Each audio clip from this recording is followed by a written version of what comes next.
Good afternoon, everyone. Good morning. Good morning, good afternoon. Hello, everybody.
Waheguru Ji Ka Khalsa, Waheguru Ji Ki Fateh. Good morning, everyone. Good afternoon.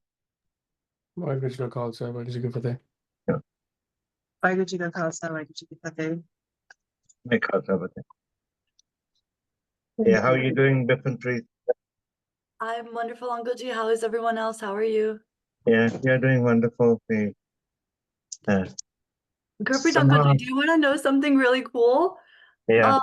I was talking to Herdal Uncle G yesterday, and he's actually very long-term family friends with my dad.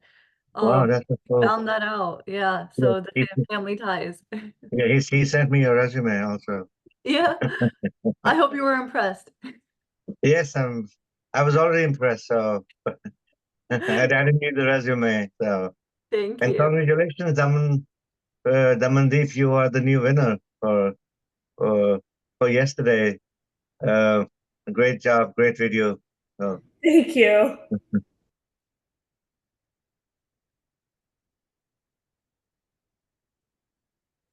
Raul, can you just allow me to share my screen?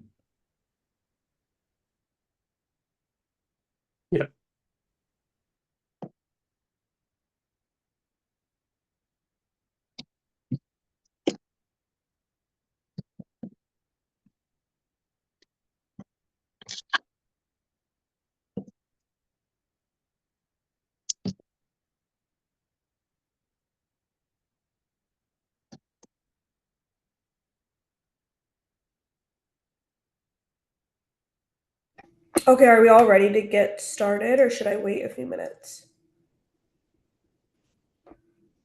I'd say let's give us a couple Yeah. minutes. Okay. Yeah.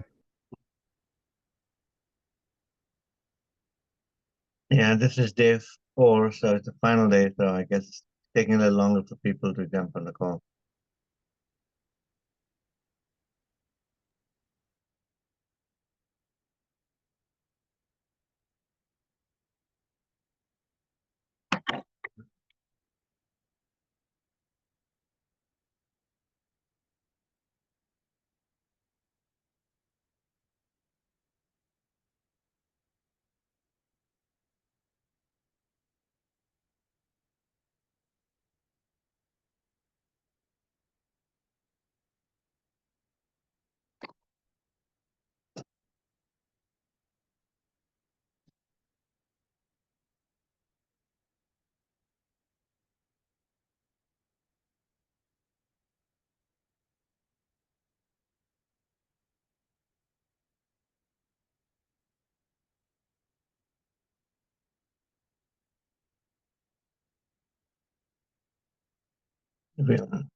Damandeep, I think we'll start at 12:05. Sounds good.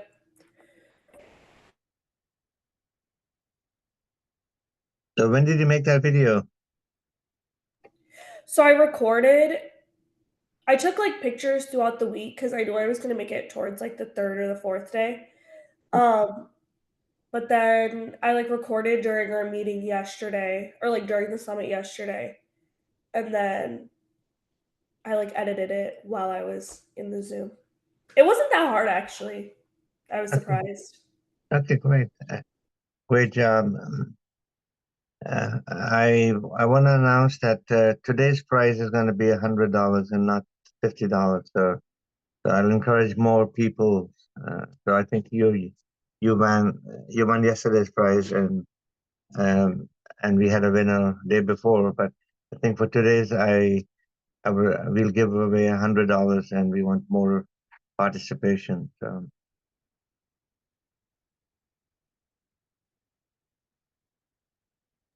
I had a lot of people reach out after that video, so I think you'll get a lot of resumes in your email, hopefully. Yeah, exactly. Harpreet Ajik, if you can put a message in the group today, that today's winner will get $100. It's a grand prize, and this is the final video. Did you get that? Will do. Okay, thank you.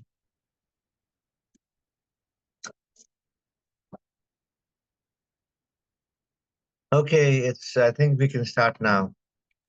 Okay, perfect. So I will introduce speaker number 1, a mentor and role model of mine, Dr. Henrik Gabiza. So Henrik is the legal director of United Sikhs. He is also recently the founding partner of Gabiza Law Firm in Maryland and a visiting professor at the graduate program of genocide prevention at Keene State College in New Hampshire. So welcome. Yeah, welcome, Dr. Gabisa. Thank you Yeah, very good luck, much, sir. Demandip. I enjoyed working with you over the last few months. So I really do encourage others also to join the United Sikhs on a fellowship program where you guys would contribute a lot. You have no idea how much Demandip has been helpful to me. She might not notice it, but it's quite a lot support. So I do appreciate that over the last few months.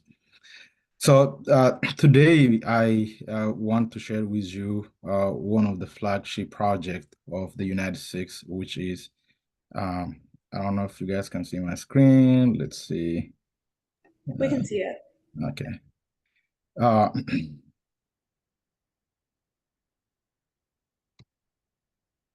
How can you just turn to the next page? Raul, can you help me move to the next page? Sorry. What happened to the presentation? Yeah. I think that's an issue on your end. I don't have control. Okay. Now you guys see the second page, right? No, we just see the presentation. Maybe you're sharing just a window. You need to share.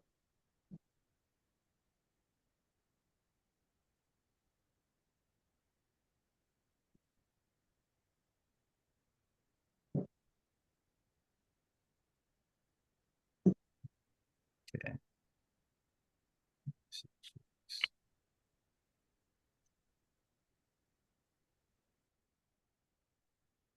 How's it now? Good? Yeah, we can, it's in presentation mode now. Okay.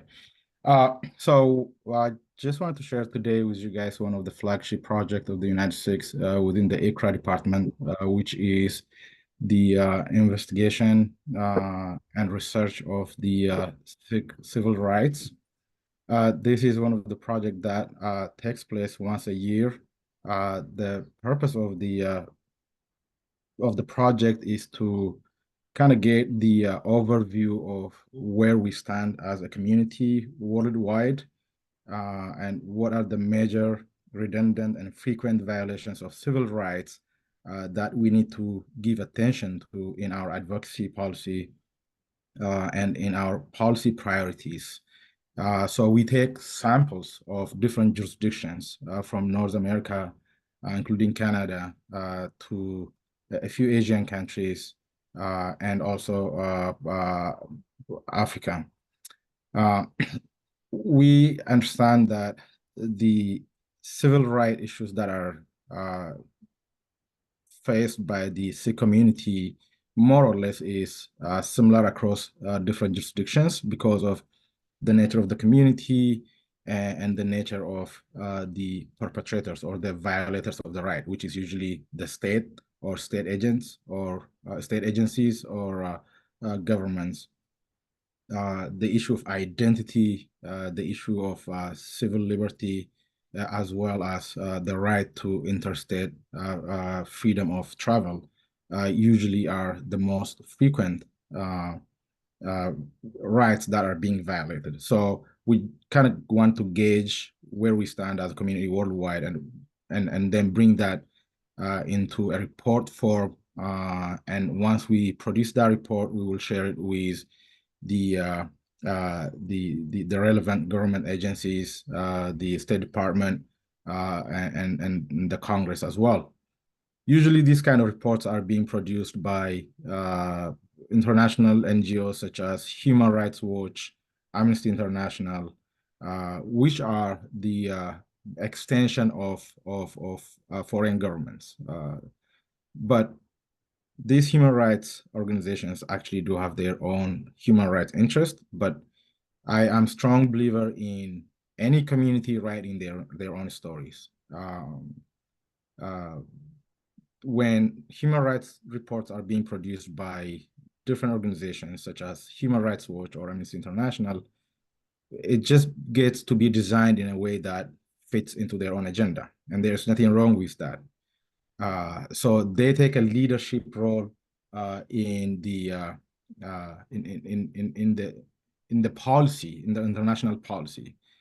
That's why we see major agenda items left not addressed, because communities are not authoring their own story. Communities are not writing their own destiny. And we just wanted to be based on that kind of philosophy and make sure that the United States should engage in annual civil rights production system where that's going to be a source of knowledge. That's going to be a source of international policies. So that's generally the philosophy that we're being based on in conducting this or implementing this project.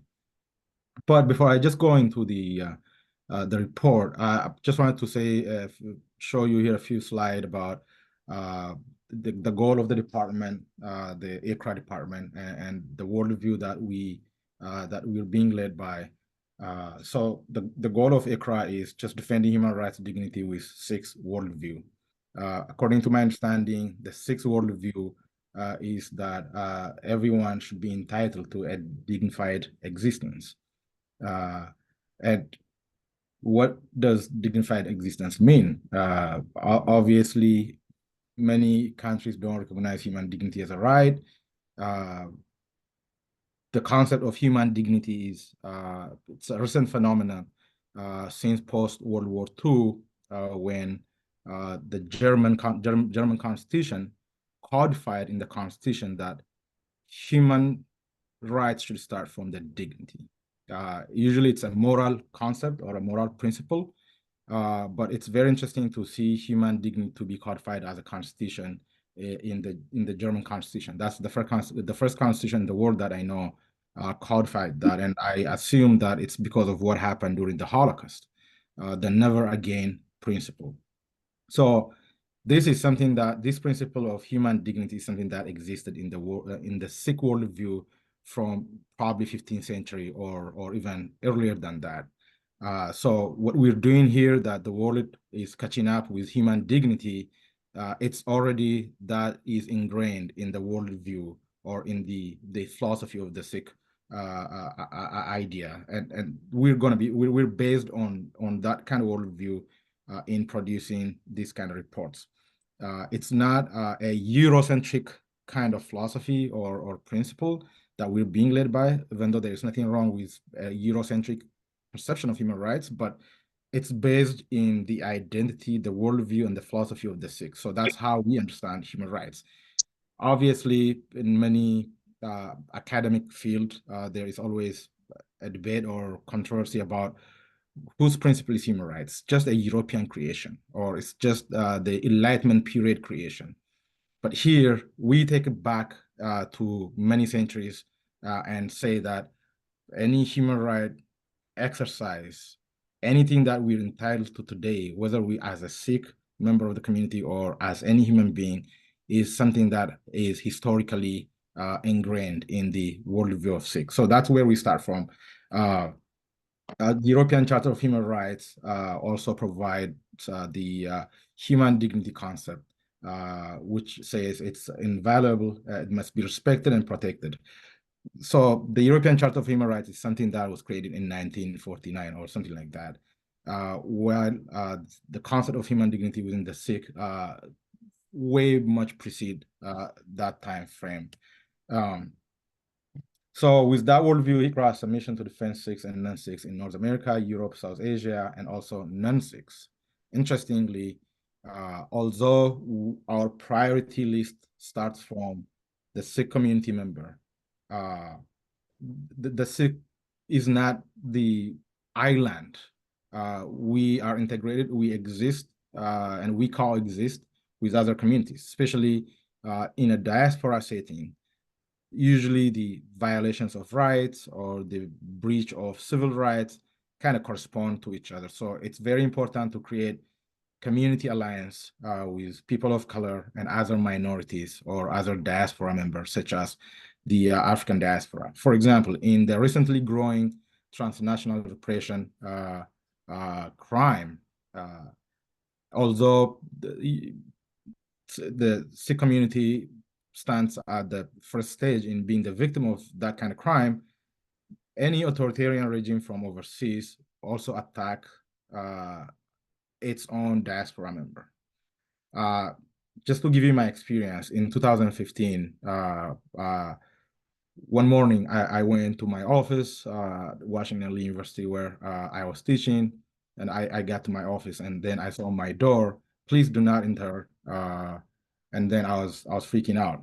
And then the security department came, and then they opened my door, and my computer, my machine, my laptop, everything is detached from everything, because apparently overnight I was not following the news. The Ethiopian government was trying to send some spyware or whatever that technology, I don't know, to my email, my machine, and it was reported over different medias, including BBC. And since I am a faculty member at Washington Lee University School of Law, the university name came up. When the university name came up, every morning, every university scanned their name over the media. They scanned in the morning, what has media said about us? So while they were scanning, they found Washington Lee University all over the media because it's just, I was back then, that was 2015, I was a fellow. And then they're like, who is this fellow guy that we don't know? And so they investigated, I'm a faculty member there, and then the technology security took immediate action to protect themselves. And after so many investigations, they found out that the Ethiopian government sent very... Please leave your message for... The Ethiopian government sent sophisticated spyware all over from Ethiopia to enter into the computer of a few individuals who were kind of like actively coordinating and organizing the diaspora member. Back then, there was a protest, the same kind of protest that was going on in Punjab in 2019-20 about the farmers' right. We also had the same kind of protest in Ethiopia in 2015, 16, and 18. That ultimately deposed the regime on power back then. So I was just part of that movement here in the diaspora. So the reason I want to bring this experience is that many foreign governments do target their diaspora member who are active. We use our freedom here, we use our liberty here to influence the policy back home, to influence the equality and demand for justice back home. So this is why I strongly suggest that the United States policy of human rights should align with other communities who go through the same kind of process. And so at ICRA, we strongly believe that the Sikhs do experience a similar kind of transnational repression as other communities. So that alliance and that friendship is very important to mobilize fund, to mobilize idea, and to mobilize knowledge. Some of the governmental agencies of interest to ICRA, or broadly speaking to the UNITEDSIKHS, is the DOJ. When it comes to the hate crime, civil rights, we participate in interagency meetings that takes place every 3 months. The DOJ takes a leadership on bringing the DHS, the FBI, and Department of Labor, and many other federal departments, and we discuss sometimes personal cases, personal matters, sometimes policy matters, and that's the most important platform that we use in influencing the federal policy. Sometimes when we receive an issue or a complaint from a member of the community, if we cannot resolve here, we take it to those kind of platforms. Every federal agencies that we need are present in that meeting. So that has proved to be very excellent and a very successful way of resolving not only a broader policy issue, but some personal cases that our community member go through. The DHS, obviously, in regards to the Gurdwara security, there are different grants, different policy-making platforms in the DHS. That's also another platform that's important to us and that we work with. The U.S. Customs and Border Protection, CBP, this is another important agency that we usually interact with. We have a case now before the CBP review board or one officer, which is very important to the Sikh. So having smooth institutional relationship with these agencies, I know a lot of people might not perceive these agencies as problem solver. Sometimes they might create problems. I mean, that's where people get removed. I mean, CBP removes people from the US and sends back to their country. So at the same time, since we have a direct channel of communication with them, we do our own due diligence on some individuals, and we tell the CBP, hey, this is who this person is, and this is his right or her right, and you're just making a wrong decision. So if in many cases, they would love to learn more about what happened and what that case is about. So having that smooth institutional relationship with these agencies is extremely, extremely important. You don't have to go to the court. You don't have to go through some kind of administrative litigation or trial of any nature. You can resolve so many things at this level. So that's why we decided to maintain a good working relationship with these agencies. TSA is another thing. TSA has its own, obviously, being a Sikh and traveling is one of the most difficult things that we all know. Many complaints that we receive from the community, especially from the youth who gets delayed from their flight because of their turban, or they've not been given a safe place to tie or untie their turban. At the end of the day, it's the TSA that's responsible. So we address these kind of issues with TSA formally or informally. Sometimes they guide ICRA to just go and file a complaint. So that kind of institutional working relationship is very important. EEOC, yesterday we had a presentation from the EEOC, and we would strongly continue to use their resource, use their recommendations, and then transfer or transform that resource into the way the community understands, and utilize the resource that they provide us.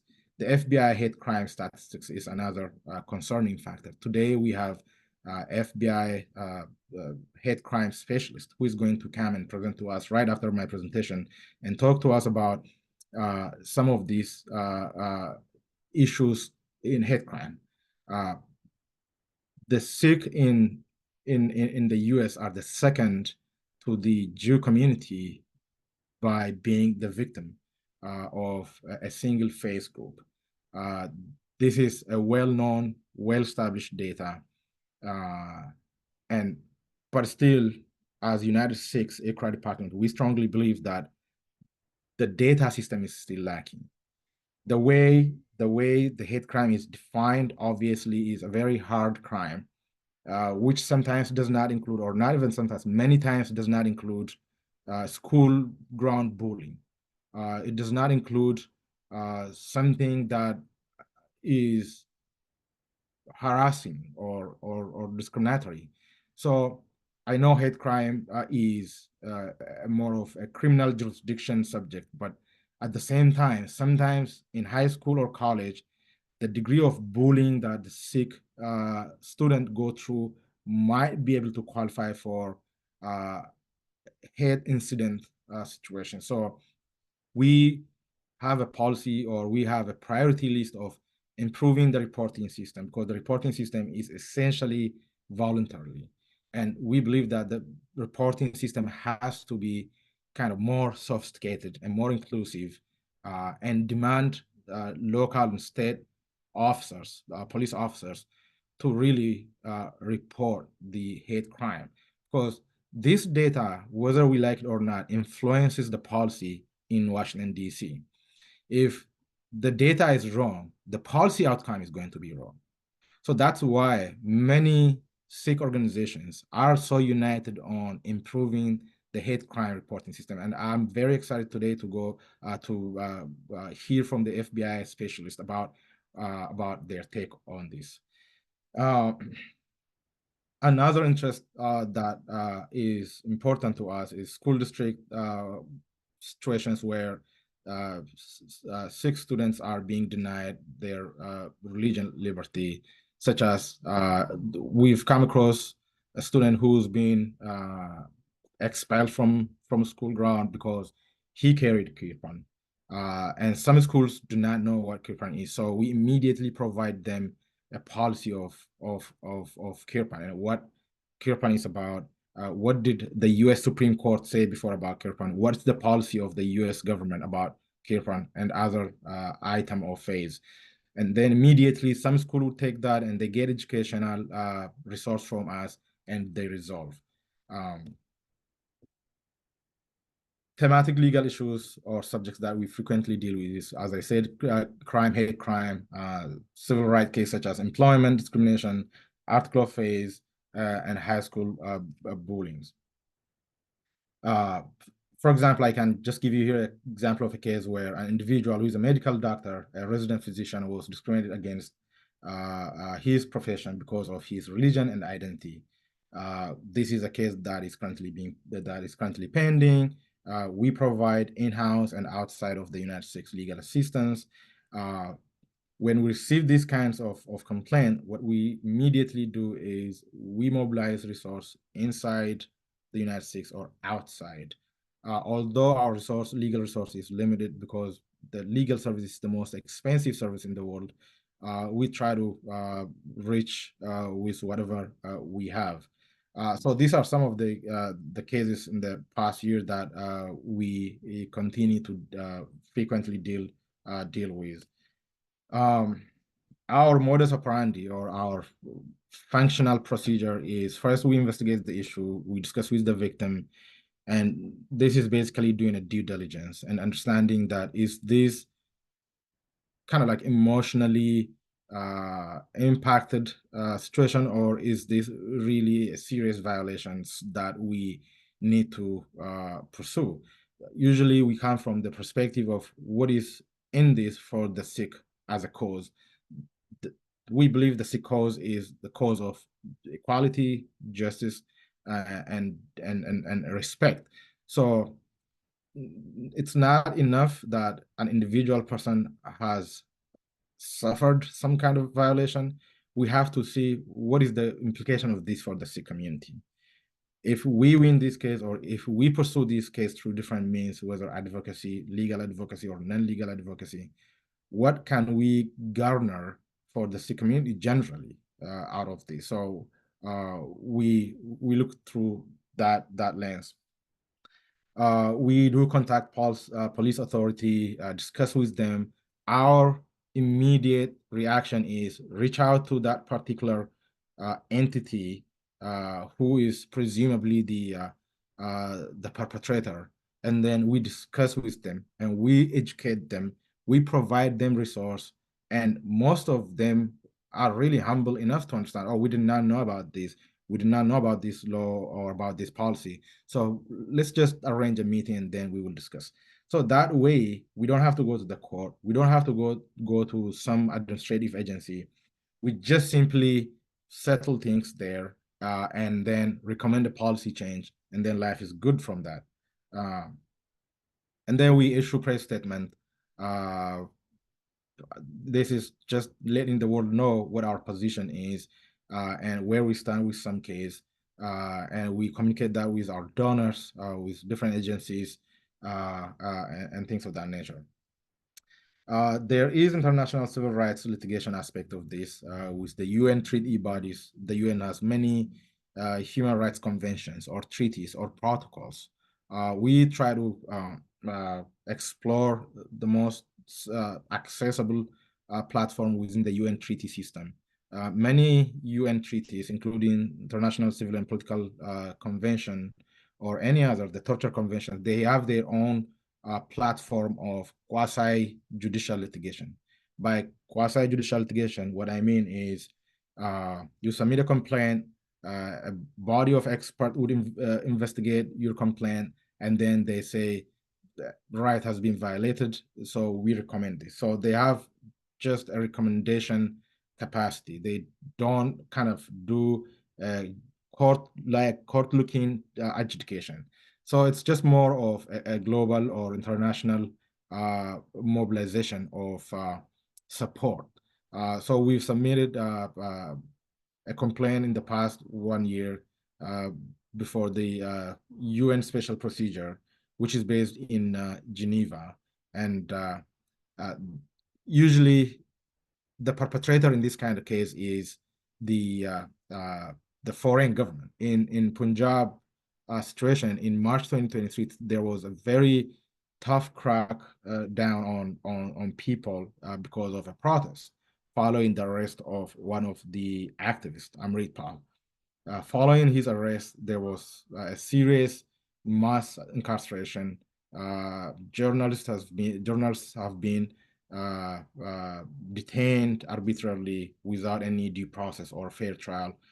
So we did a fast fact finding, and then we submitted that to the UN special procedure. It says US special procedure here. It's not a US, but it's a UN special procedure. So this is generally our working procedure and how we do what we do at ICRA.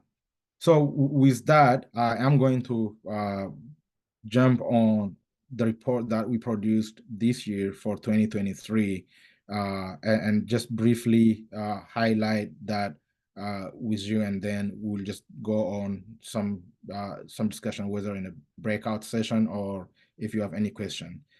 So let me just jump on that.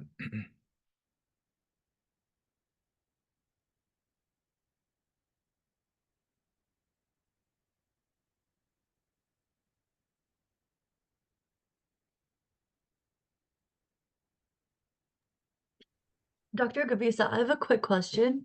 Yes, please go ahead. So when you submitted this report in March of 2023 to the United Nations, what was the recommendation that they gave, or what did they do after you submitted this report? What did you get from the UN? That's a very interesting question. So this is still a pending case. So immediately they would evaluate the sufficiency of the complaint, and then they made a decision that is this just simply based on some news paper or some media kind of propaganda, or is this a serious violation? So they make a decision to admit the complaint, and then they requested us to provide more evidence. In our complaint, when we submitted the complaint, there was a journalist, and then there was another attorney, local attorney in Punjab, who was arrested. So they asked us about what is the status of this attorney now? Is he still in jail, or is he out of jail? So luckily, the attorney was released then, and then we updated our complaint and told them that the attorney has been released, but still we demand some kind of redress because the attorney should not have been detained in the first place. So they want to, since obviously the perpetrator is going to be a government of India, they do not want to deal with that, and they're very extremely diplomatically want to be correct. So they required us to submit a follow-up evidence on the case. So the fact that the attorney was released was it's a good thing, but at the same time, that played a greater role or factor in their decision. But in our understanding is that the case can be reactivated at any time, but it's still pending. That was their response. Okay, gotcha. So then, because Amritpal Singh's brother was just arrested yesterday on a false drug charge related case that they made up, and so this, would you kind of also submit this as evidence under that same case, or would you file a separate one? Most definitely, that also would qualify as a follow-up, supplement to the special procedure. What I found, or what I learned in that process myself, is that there is a very strong national interest of the Indian government in there, and the UN usually want to stay away from that. But at the same time, we also need to maintain the security of the United States, and we just do not want to be targeted.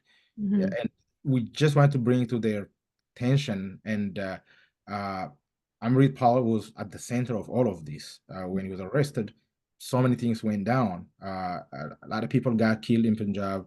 We were following day by day how that was evolving. Now, with the arrest of his brother, most definitely we can submit that as a supplement. But I'm sure they're going to come back to us and say, we would like to respect the Indian judicial system to deal with this. And they don't usually want to take over the jurisdiction of the national courts, especially when the national court portray themselves as independent, impartial, and that they can deliver some kind of justice, when we know that that's not the reality. Mhm. So this is a very tight rope that we need to navigate. There's so many international interests involved in this.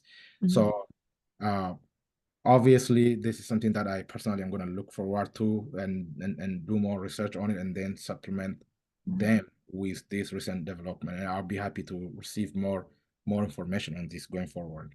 Absolutely. Thank you, Dr. Gabisa. Appreciate that. Thank you very much. So our report for this year is so we selected about seven jurisdictions. We had Afghanistan, Mexico. Do you guys see my my Google Drive here? Okay, so we selected Afghanistan, Mexico. You might ask what's up in Mexico. We about I think 3 years ago, before I joined UNITEDSIKHS, there was a very successful humanitarian mission where the UNITEDSIKHS helped about 141 Sikh household who were relocated from Afghanistan to Mexico. So we want to follow up on what their situation is and what does it mean to be a Sikh person and live in Mexico. And so usually it's in Mexico, they had easy integrating in the society in Mexico. So likely what we found out in Mexico is that there wasn't really that much of violation with the 141 household who were relocated from Afghanistan.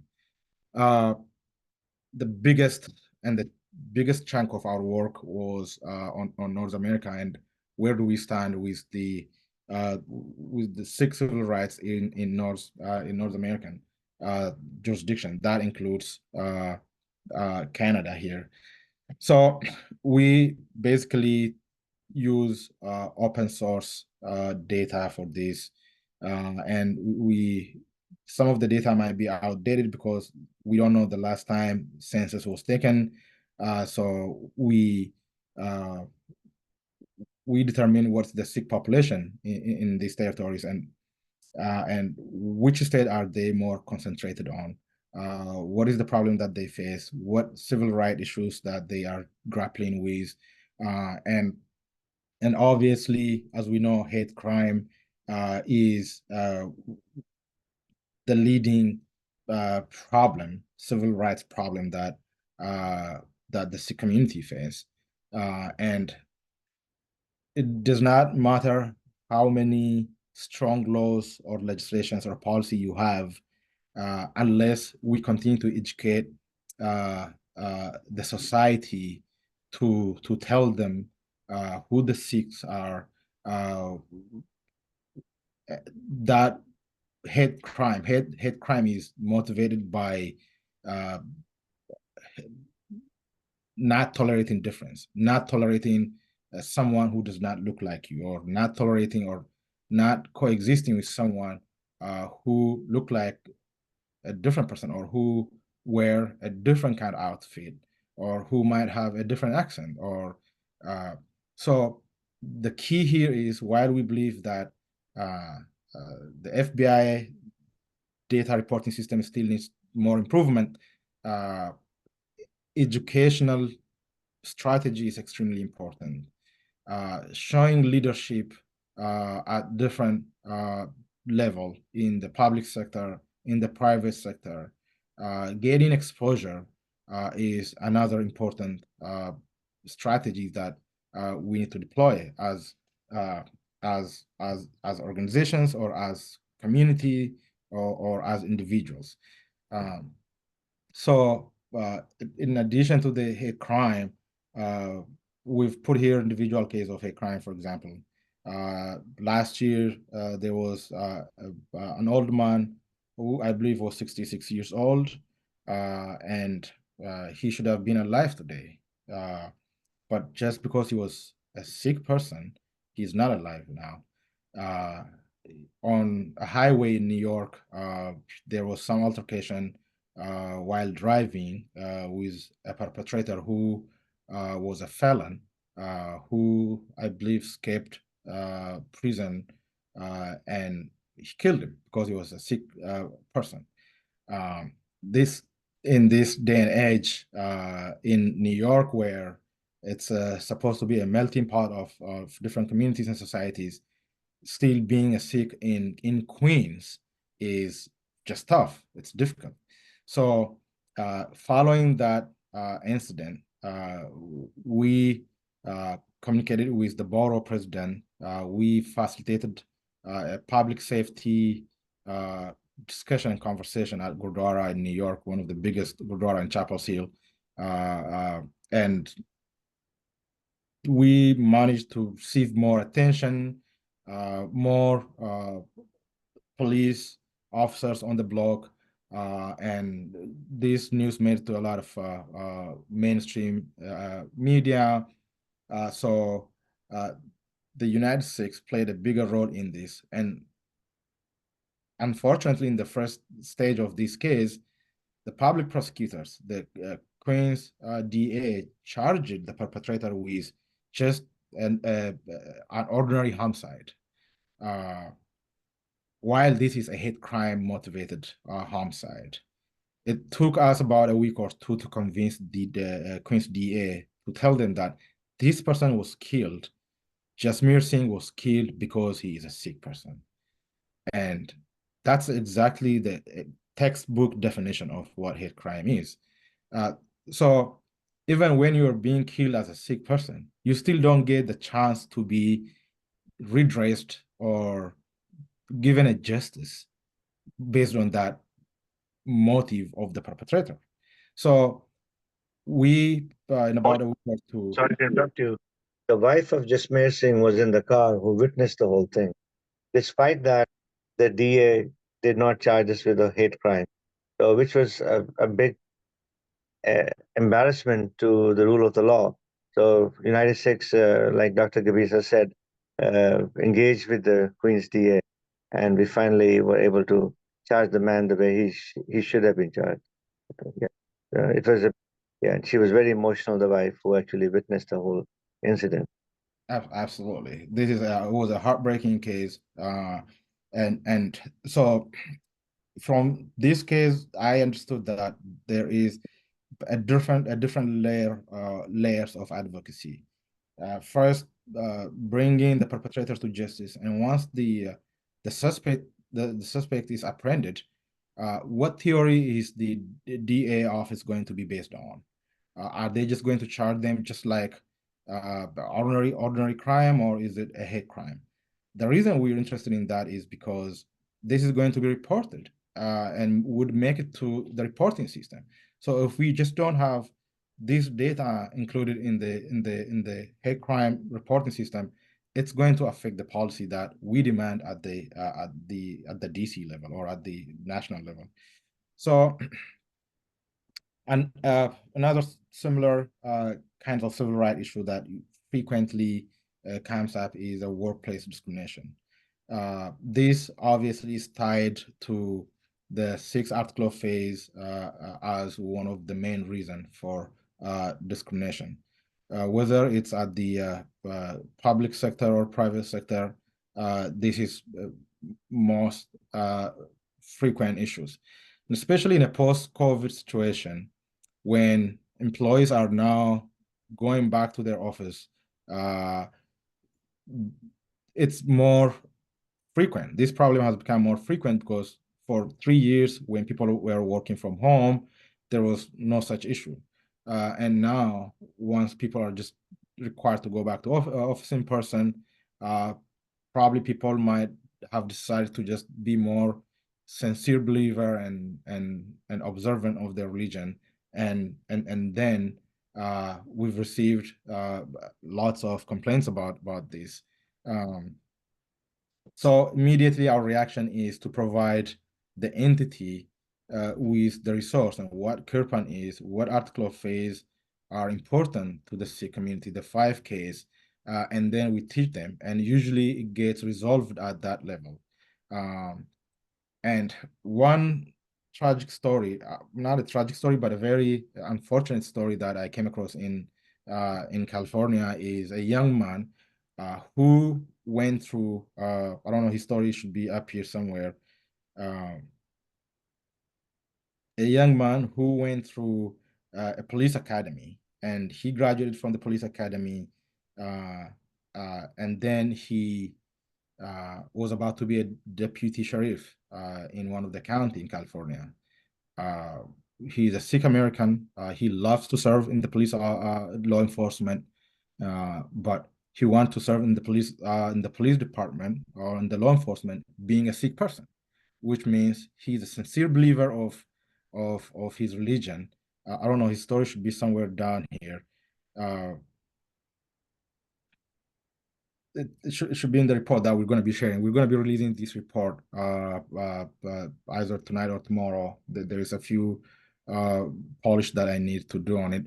So that story goes back to being a Sikh and then serving in the law enforcement. And he was fired. He was told to cut off his beard and just serve in the law enforcement. And it's sad that you want to serve. When you serve in the law enforcement, you decide to put your life online.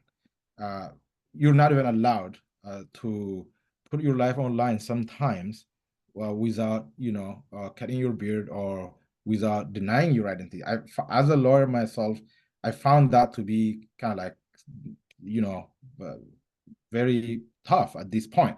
So they immediately received that complaint from the young man who went through a police academy, and he successfully graduated. But the next day, when he was about to go and go to his work, he was told to fill a form and terminate the position. So we reached out to the county sheriff. They were resisting meetings. They have no reason to continue to use the most obsolete old protocol. They believe in the situation, but they don't want to reactivate some kind of reform or some kind of change. So our job was for them to understand that this is the most out-of-date policy and protocol, and they need to allow in a young man with his identity. So they agreed that they want to change the protocol, that they would allow a Sikh person to serve in the law enforcement with our proposal. We proposed to them what the policy should look like. Gurpreet was in the meeting with me when we proposed to them some of the most acceptable,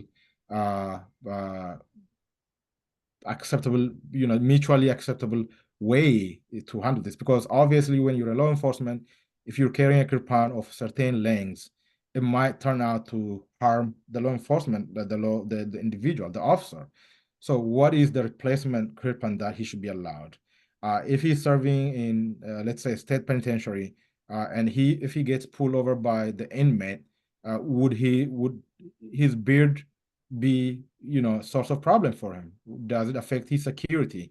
So how can we replace it? So we're discussing about those things and find a mutually acceptable form of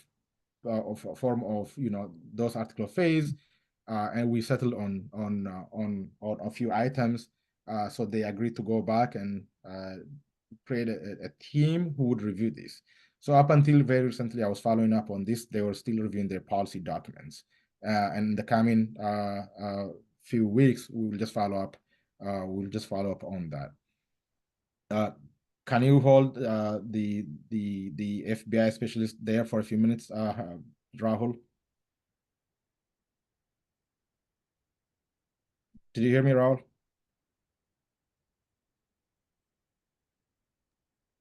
Yeah, I'll hold him. Yeah, until we just finish like 45 minutes. So,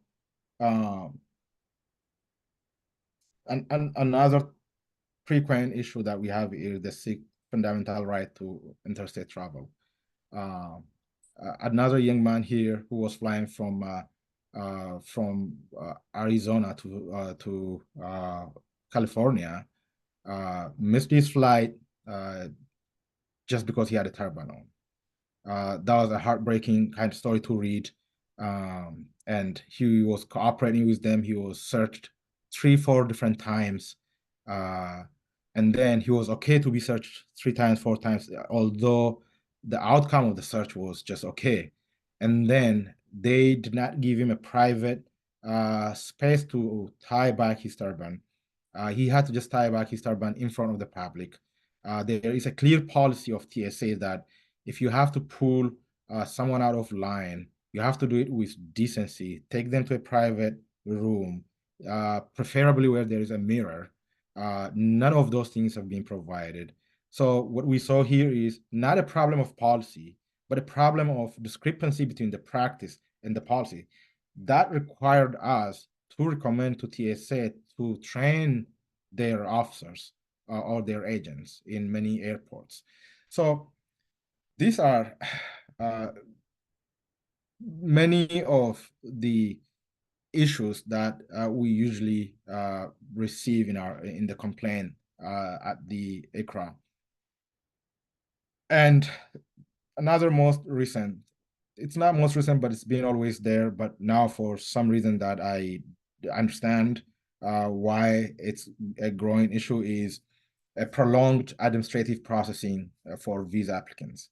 Sometimes when you're sick and you apply for a visa, you get your name put on what they call administrative processing. And it takes 3 years. We have a person in UK who still now is, he applied for a visa, which is supposed to be a few weeks or a month. They call you, you get interviewed, you get either rejected or you just get approved, just simple as that. But this person, he has no issue, no criminal background. Just because he's Sikh and a Sikh leader, his application was put on administrative processing for now the 3rd year. So finally, what we're doing now is we are suing the US Embassy in London for the US District Court in DC. And I am representing that person because according to the APA Administrative Procedure Act, every federal agency's work process has standard time. If someone applies for a visa, 120 days or something like that, there is just a time frame for delivering anything according to the Administrative Procedure Act. So based on that, we're just going to sue the embassy for the US. That's the good thing about this, is that we can go to the court and request some kind of relief. We're not requesting, or we're not suing them because they have to give him a visa, but we're saying here his application process is being delayed and there is no reason for that. Whether you reject that or whether you approve his visa, that's none of our issue here. But he has the right to be reviewed. His application has to be reviewed according to any other applicant. So this is story of Amri Singh, who is a British citizen. So this is the most frequent issues in Canada. Similar thing, except that Sikhs in Canada do now receive transnational repressive target from foreign country, and that's also part of our report. I just want to present here the US as a sample. With 5 minutes, I'll be happy to take any question.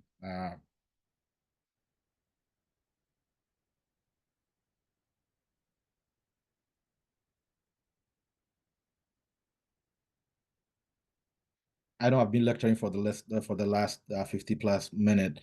I initially thought I just want to make this interactive and go to breakout session, but apparently we have tons of documents here, so I apologize about that. Dr. Gabisa, you said you'll be releasing this report like tonight or tomorrow? Yes, on my side, yes, but my understanding is that it needs to be certified by the United States leadership, but it's going to be on our website one way or another soon. Gotcha. Let us know. I look forward to reading it. For sure. Thank you. Yeah, a lot of work went into it, so it's been months of hard work by Dr. Gabisa and his team. So Simran is raising her hand. Yeah, go ahead, Simran. Yeah, thank you so much for the presentation. I'm currently working on like my thesis grant proposal, which is going to be on this exact issue. So it's really cool to see how much work is already being done in this field. I had a question just about like how this goes into use. Like as you mentioned, like I know you guys you partner with a lot of different intergovernmental organizations and NGOs. So I was wondering if you had any specific examples of like this report being put into effect by other organizations. That's a very good question, because at the end of the day, the report has to. So generally, my understanding is that it should be an input for policy makers, whether that's going to be at the state level or at the federal level. And then, in addition to being an input, obviously we're going to share this with many agencies, and we want them to have this on their shelf, and also for us to be used as a tool at whatever advocacy we do. This is our research, this is our evidence, and this is the stats of civil rights of the Sikh people or the Sikh community. And it's going to be a source of knowledge. You got to produce your own knowledge. And I believe going forward, when this report, every year we're going to do this, and media should pick some of these things from this kind of report, the same way we pick our knowledge from the FBI data report, right? Or the same way we pick our knowledge from Amnesty International or Human Rights Watch. We want this report also to be that kind of source of knowledge and tool. So to be exactly answering your question, we're going to be sharing this with FBI, State Department, and then see how they would use in their policy making process. And also, it's also a statement generally that we would produce our report. We have our own human rights lawyers and investigator, and that we have our own independent source of knowledge is a big statement to people out there, to different agencies out there. So more than anything else, making that statement is very important.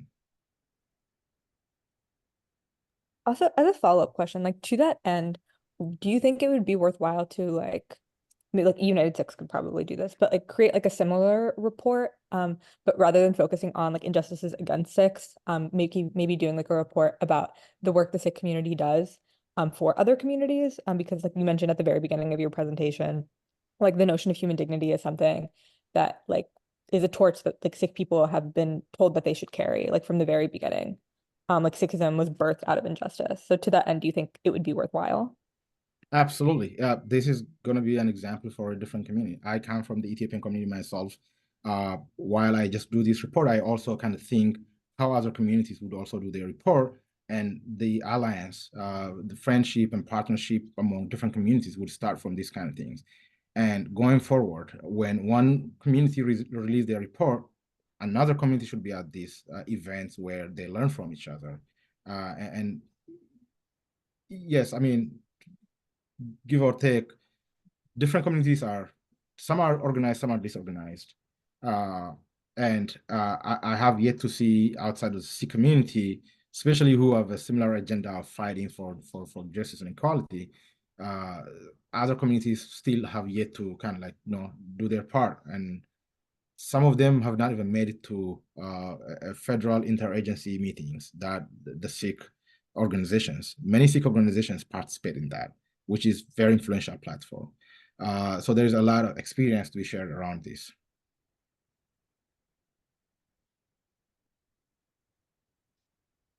Okay, our next speaker is in the waiting room, FBI, so I don't want to keep them waiting. So if we are done, Dr. Gabish. Well, because she...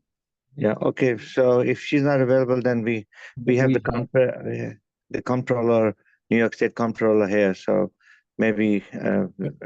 we have someone from the office of the... Oh, okay. No, okay, I just great. wanted to confirm that's right. She apologizes. She had an unexpected meeting with the president, so that's going long, and she sends her regrets that she wasn't able to make it on the call. She wishes you a great event, so I apologize on her behalf, and I hope that she can join at the next opportunity. No, thank you, David. Thank you so much. She's always been a great friend of the community and UnitedSIKHS. So thank you so much. I know President takes priority over UnitedSIKHS. I don't blame her. So thank you so much. And we are honored that the New York State Comptroller, who is also a great friend of the community and a supporter, kindly agreed to carve out 30 minutes of his time. So we are very grateful. I would request Daman Preet to kindly welcome the Honorable Comptroller. Yeah, I can go ahead and introduce a little bit about him. Thomas P., and I hope I'm pronouncing this correctly, DiNapoli is the 54th Comptroller of the State of New York. A lifelong Long Islander, Tom was raised in a middle-class union household and saw the value of hard work and stretching every dollar in the example set by his parents. So in 1972, Tom won his first election and served as a trustee on the Minola Board of Education, becoming the first 18-year-old in New York State to hold public office. He attended Hofstra University, earning a bachelor's degree in history, and graduated magna cum laude. He worked in the communications industry for 10 years and earned a master's degree from the New School University's Graduate School of Management and Urban Professions. In 1986, he ran for the New York State Assembly and was elected 11 times to represent the 16th District in northwestern Nassau County. Tom was elected state comptroller on February 7, 2007, by a bipartisan majority of the state legislature to fill a vacancy in the office. He was elected comptroller by the voters in 2010, 2014, 2018, and 2022. Tom is known for his integrity, independence, and even-keeled leadership. His record as a state comptroller reflects an unwavering commitment to protect the people's money, keep government accountable, and build towards a better future for New Yorkers. So welcome. Thank you. Thank you for that very generous introduction. I'll just do two slight pronunciation adjustments. So it's DiNapoli. So in Italian, it means of Naples. So when you think of Napoli, that's what it means. It means my family originally was from Naples in Italy. And the community I grew up in was Mineola. So the Long Islanders that might be on the call, they'll say, what did she say he was? So it's Mineola. But sorry about that. But your introduction was perfect on all the facts. So thank you very much for that. But she's from California, so we will forgive her this time. Yeah. And I want to thank Mr. Sikh for inviting me to participate in the summit. I know today was a day, I saw the agenda, and it's really quite an impressive agenda you've had all week. And I know today the focus was on civil rights. I'm going to talk a bit more about something I think you covered the other day in terms of public sector involvement, particularly with young people. And as you heard from my bio, that's very much how I first got involved. But I'll just say, I think the issues that United Sikhs or the organization is covering with the summit are timely, important, urgent issues: mental health, humanitarian efforts, obviously public sector service, and civil rights, your focus for today. And I think, from my perspective, the Sikh community has already contributed so much to the strength of our state. For me, as you heard from the introduction, being a Long Islander, we have a very strong Sikh community on Long Island. I've learned a lot from the community. And you heard I'm a graduate of Hofstra University. We're very proud at Hofstra.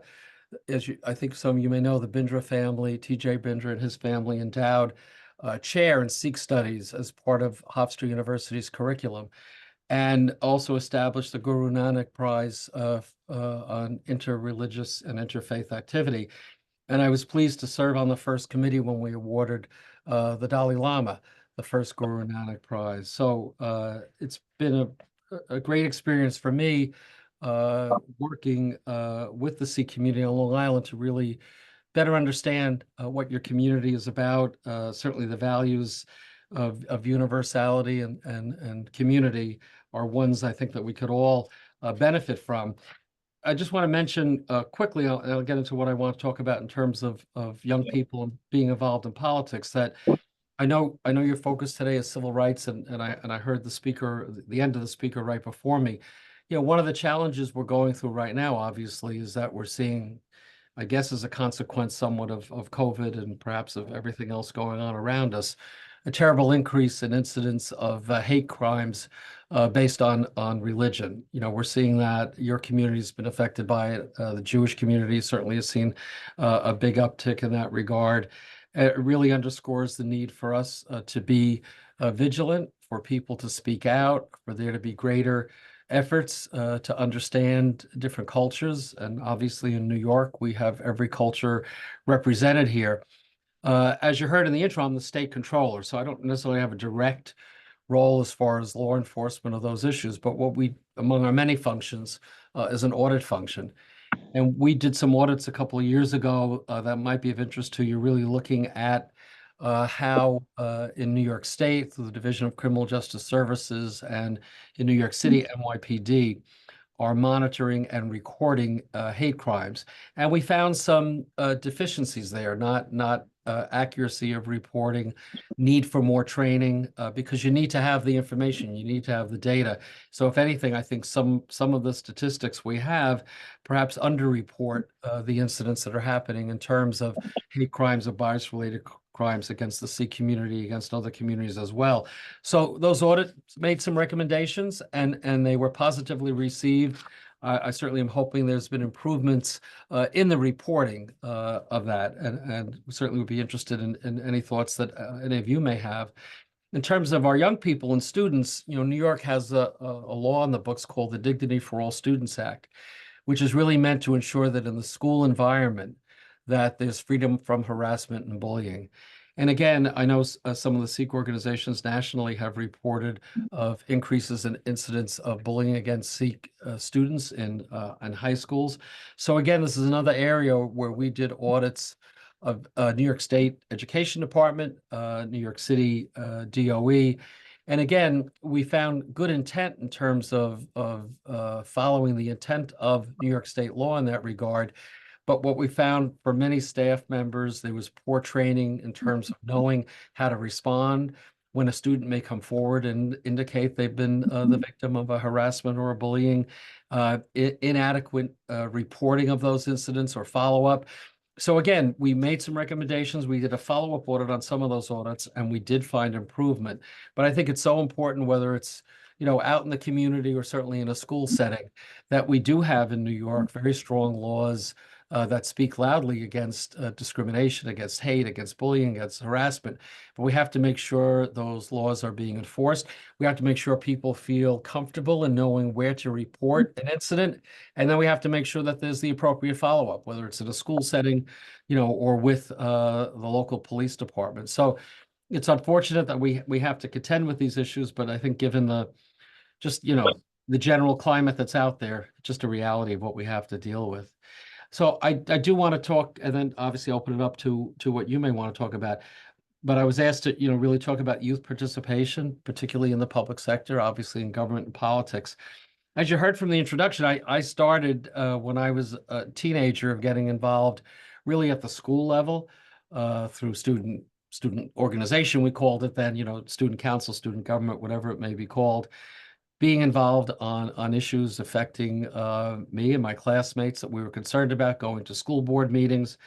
And when I was a teenager, I'll date myself a bit, although you heard in the intro what year I was elected to the school board. It was just at the time that the voting age in the United States was lowered. It had been 21 for many years. And one of the issues that many people advocated on was to lower the voting age from 21 to 18. Much of that had to do with the fact that back when I was in high school, the Vietnam War was going on, and young men, it was only young men then, were subject to the draft. So you had young people being drafted, but having no say in national policy. So there was a big push to lower the voting age to 18. And so when that happened, it created the opportunity to also not only vote, but to run for office. And that's where I said, I'm going to take my civics lessons seriously, and filed a petition, ran for a seat on the Board of Education in the Mineola community where I grew up, where I went to school. And I did have that unique experience where, running as a teenager, it's not something most teenagers do, and having the opportunity to reach out, to talk to people, to try to convince people to support me. And actually, I had success. I was elected. I was the first 18-year-old elected to public office in the state. There have been others since then, but I was very pleased that that opportunity was afforded to me, because it really then launched a broader involvement in the community that led to my making a decision. As was said in the intro, I worked in the private sector for about 10 years. But when I did have the opportunity to make a full-time commitment to government, I had the chance to run for successfully and be elected to the state assembly from Nassau County. Did that for 20 years and enjoyed it. It was great being a legislator.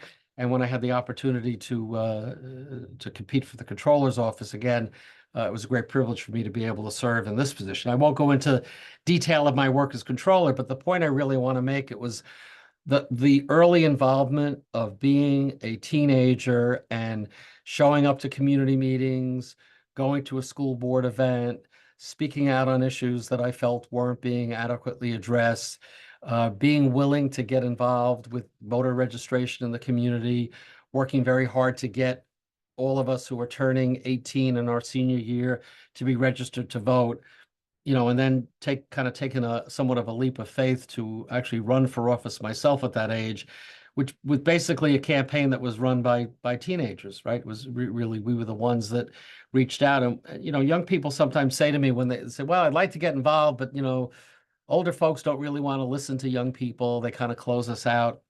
And I said, I always like to say, don't be put down by some folks who may seem to not be paying attention to you, because really most older folks really do want to see more young people involved. I think that's what's been a key ingredient that's been missing too often in our system right now. You look at the statistics in the last midterm elections, less than a quarter of voters between ages 18 to 29 participated. And in New York, that percentage was even lower. It was only about 21%. You obviously get a higher percentage of voters across the board, including young voters in presidential election years like we're facing right now. But most of the studies that have examined voter participation from 1972, when 18-year-olds could first vote, through today, tend to show in most years the age group that has the lowest level of participation in the political process are those under 30 years old. And so what I think that really speaks to is first of all, a fault of the system, that we're not more encouraging for younger people to be involved, at least minimally, in terms of voting. But I think it's also somewhat reflective of the fact that I think more young people need to not be discouraged by a notion that they will not be included or listened to, because I think the access is a lot easier than folks realize to get involved, either working on a campaign or being involved in a political party, whatever political party you may choose. And in fact, my experience has always been that there's a hunger for young people to be involved in the political process. And I think the other piece I want to touch on, I'll open it up to what you may want to talk about, is the fact that beyond, I've chosen elective service as far as the public sector, but there are so many careers and opportunities in public service that have nothing to do with running for office or being elected. The civil service in New York State, New York City, federal, have so many great opportunities for meaningful careers on any number of issues and priorities. Staff work, professional work in civil service actually becomes part of, for lack of a better way to describe it, the permanent government. Elected officials come and go, but there's always a government that continues. And there are great opportunities, whether your interest is in criminal justice or, the environment or childcare, education, the arts. You go down the long list. There are just so many great opportunities to be involved with a government role and making a difference. So I really encourage the young people who are on this call to consider public service as a career. It can be very rewarding. In recent years, the salaries certainly have gotten better than they have been. And for those of you who may have that additional interest, to run for office, I would encourage that as well. Our system will only thrive and survive if there's an infusion of new blood. Each generation has something to contribute, and Lord knows, with all the problems that are out there right now, we really need more people to be involved in the system. And I think our young people, including the young people from the Sikh community, have so much to offer us to make us a better city, a better state, and a better nation. So why don't I just end it there to leave time for any questions or comments that any of you might have?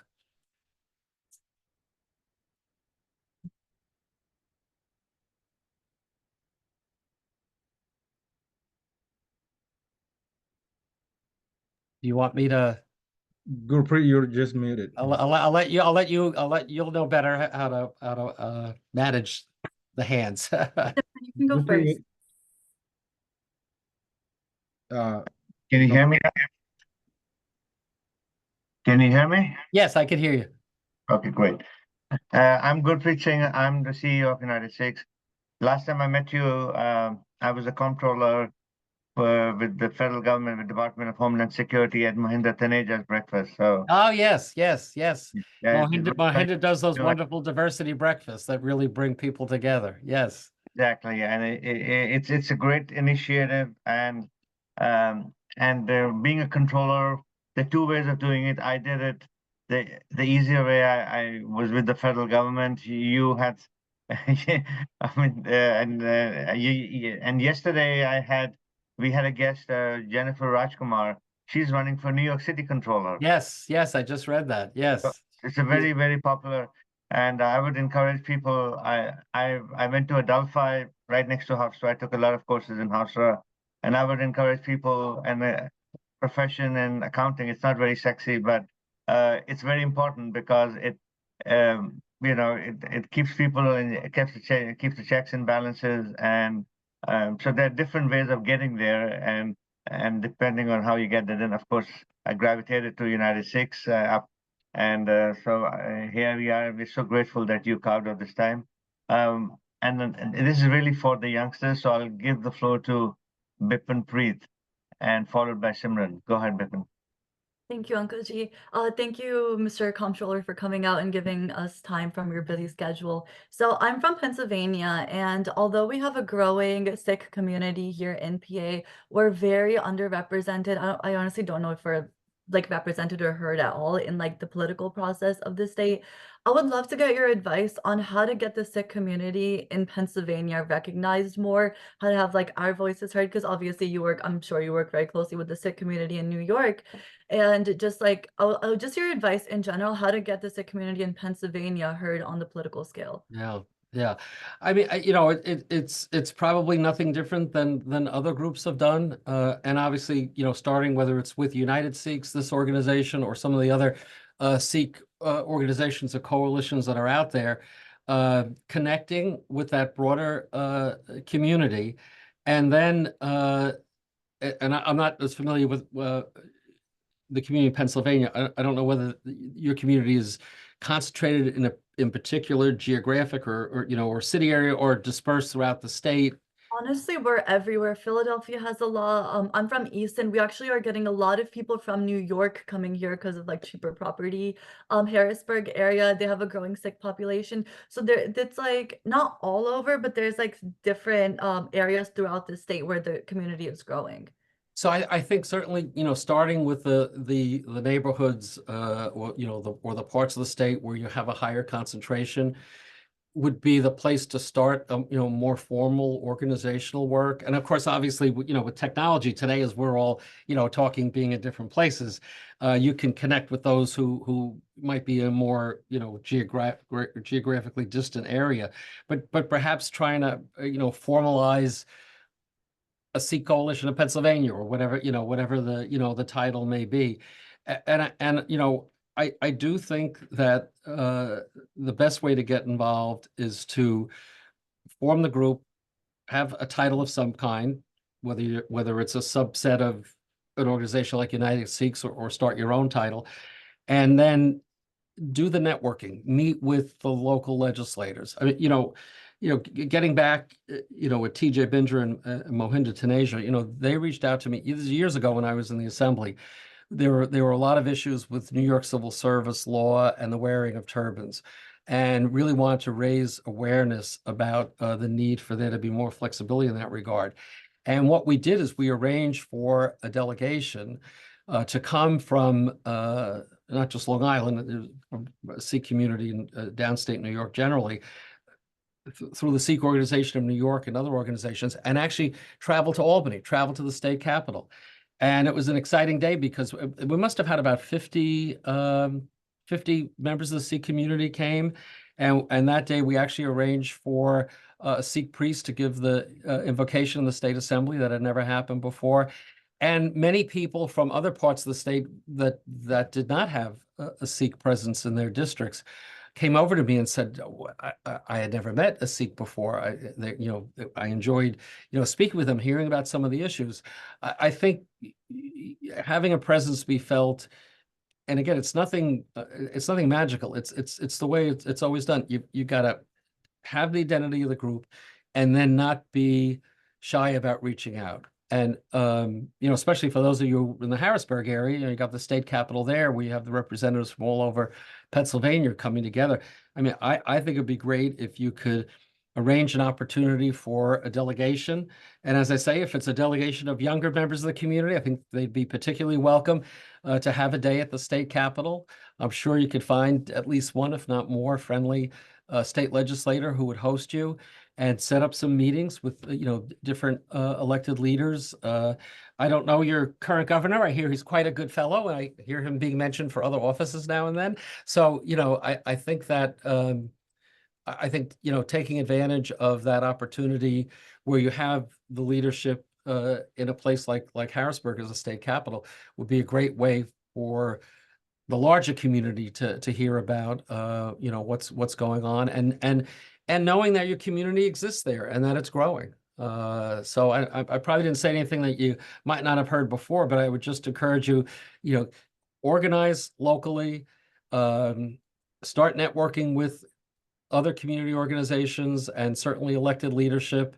And I would, just for a formula that worked well in New York, take the opportunity to, certainly for a big metro area like Philadelphia or Pittsburgh, going to the mayor, or city council, if that's what they call it in Philadelphia. So we call it in New York, meeting with those elected officials, going to the state capitol at some point and having an agenda, a simple agenda, but, start with issues of civil rights and, the hate crime issue in the community. Start with how the students are being treated in school, and issues of access and opportunity, and just the broader agenda of what the needs of the community are. I think that'd be a great way to get your effort, really elevate the standing of the community to a higher level, and you could make it happen. All right, thank you so much. I really appreciate that. Like, that helps me just get an idea of where to start, because I think sometimes that's the hardest part of knowing, like, there's so much to be done, but where do you start? So thank you so much. And I'm definitely going to take your advice. Gurpreet Singh Uncle Ji, let's get a Pennsylvania chapter started. Good. And if you need anything else, Mr. Singh knows how to contact me. I'll be happy to talk to you offline. Perfect. Thank you so much. Yeah, that was very good advice. We appreciate that. And Simran, you have the floor. Yeah, so sorry, one second. I have to shift locations because I'm in my parents' house right now and they're very loud. But I had like sort of a dual prong question. First, I was wondering if you had any advice for people who are running or like are thinking of running for office or like participating in public service in states that are a little bit more hostile to minorities. I grew up on the Mississippi border outside of Memphis.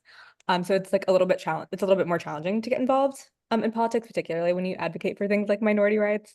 Yeah. And then also, just as a more general question, do you have any advice for people who want to get into public service but don't know exactly like which avenue to take? Because obviously it's such an expansive field. Like how to find like where you are called to serve, but also where your aptitude is like best met, if that makes sense. Yeah, no, it does. Yeah. I mean, I guess on the first question, I guess, growing up in the New York bubble, I haven't had, necessarily the challenge that you described, although there are many parts of the country where there aren't many Italians. That, we're kind of exotic people also to some folks, but they know pizza and they know movies that depict us in not the most favorable way, but they don't necessarily know us for real. So, I had an experience. I'll just say very briefly. I visited a friend that moved from New York to way northern Minnesota by the Canadian border, and everybody had blonde hair. And I went out to visit, and several of her friends who I met they had never met anybody who was Italian, and they first of all assumed I lived in the middle of Manhattan. Number one, number two, I must have known a lot of people in organized crime, and they were dead serious about it. That was the image they had. So. I'm not saying they were trying to be hurtful. It's just the challenge that, if people don't have exposure, right, to other people, and they just know their own little narrow world. That's how you get narrow-mindedness. Look, I mean, I think the first thing to do is not be discouraged and not be afraid. Easy for me to say, but I think that's the first. You have to be secure in your own identity, and appreciation for it. And I would say, from my experience with the Sikh community, one of the attributes I admire is the closeness of the community, the closeness of family relationships, and the importance of conveying that to the younger generation. Because what I find sometimes, I'll speak for my own ethnic group, especially as families get very separate from the immigrant experience, right? If it was their grandparents, their great-grandparents, or folks they never knew. And obviously, you know, a lot of folks marry outside of, you know, their own, what their own background was. Very often they lose track of what their identity and their history is. And the problem we have sometimes in our country is that by your name or by how you look, others will categorize you. And if you don't have a full appreciation for who you are or what you're about, you could really be ground down by that, right? And not understand it. And it could be very demoralizing. So I would say the first thing is to be confident in your identity and what you have to offer. And also recognize, even in the border area of Mississippi, you know, this is 2024. And there have obviously been major changes in law and demographics that are continuing. You know, we could argue the good and bad of social media and the internet and all of that, but it has opened everybody up to the fact that there is a larger world. And we know from all the demographic studies that America is very much changing, and that, you know, it's not just New York where every group is represented. And so you may be surprised, maybe in ways you don't even realize. There may be more folks, if not directly Sikh, but maybe other, you know, South Asian community members who may be in your area that you didn't realize were there. And if you start to, you know, go to meetings and maybe similar to the earlier conversation, try to organize in a more formal way a group to be involved, that's how you begin to build a network. And I think the importance of, if you want to run for office, whether it's for a party office or, you know, a public office, it's really getting your name out there and having people get to know you. And what I've always said to folks, it's so important to be involved in community organizations. And certainly, you know, organizations related to your own community are important, but it's also important then to be involved in organizations that are part of the larger community. So, you know, maybe there's an education group, or maybe there's a Friends of the Library group, or maybe there's an environmental group in your community, you know, that aren't, you know, tied to any particular, you know, ethnic or religious group. It's important in terms of becoming visible to also network through other kinds of organizations. And then as you get to know a community better, the community gets to know you better, look for an opportunity where you may have a shot to run for something. Again, from a New York perspective, local office like school board, library board, village board, if you're in the suburbs, if you're in New York City, community board, probably similar structures where you are. You know, start small. You probably shouldn't run for president of the United States as the first thing you consider, but there are a lot of other offices that you could start out at. You know, in terms of trying to explore opportunities, you know, again, depending on what your work situation is, a school situation, internships. We have probably about 50 interns that are with us this summer. Some are graduate students, many of them are undergrads. I think we have a couple of high school students as well. That is often a great way to get a better sense about a government career in general. And certainly if you get housed in a government agency, that may be of interest to you, you know, to really get an exposure. Separate from a formal internship where you might get a stipend and or, you know, credit for school, volunteer work. When I had my assembly office in the local community, we always had volunteers, young people, high school students, college students, senior citizens folks that just wanted to get to know about a government office. And I suspect there are probably many volunteer opportunities, not a long-term commitment, not a big commitment time-wise, but an opportunity to spend some real time in a position where you could, see what's out there. And then look, the obvious thing these days, you can go online, like in New York State, I'm sure the state where you are has the same thing. The websites are full of career opportunities. And in fact, most state agencies in New York anyway, there have been so many vacancies as a consequence of COVID. There's a big rush to try to hire people. We've had a hard time hiring people, actually, for various reasons. But the civil service site has all of the kinds of positions that are available. And it's such a full range of so many different topics. So, almost depending on what, some people want to do law. There's obviously many opportunities on the legal end in government. Many younger people have passion about the environment. There are so many jobs related to environmental protection, environmental enforcement. There are policy jobs. Many of those may be more tied to, a legislative role or working in the governor's office. But there's a lot of sources of information out there, and just kind of try to zero in and then try to take it to the next level. If you think you might want a career in it, see what qualification you need.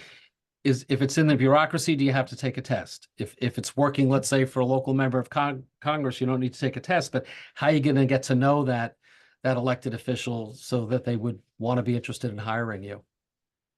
And thank you so much. No speaker has ever explained in such a granular form. And this is like a great opportunity, folks. Please ask your questions.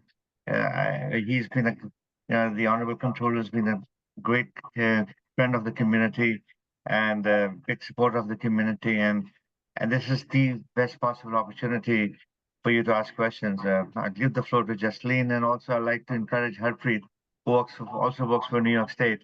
She has any questions. She's a very dedicated volunteer, Harpreet, and she works for New York State. She runs your workers' comp program.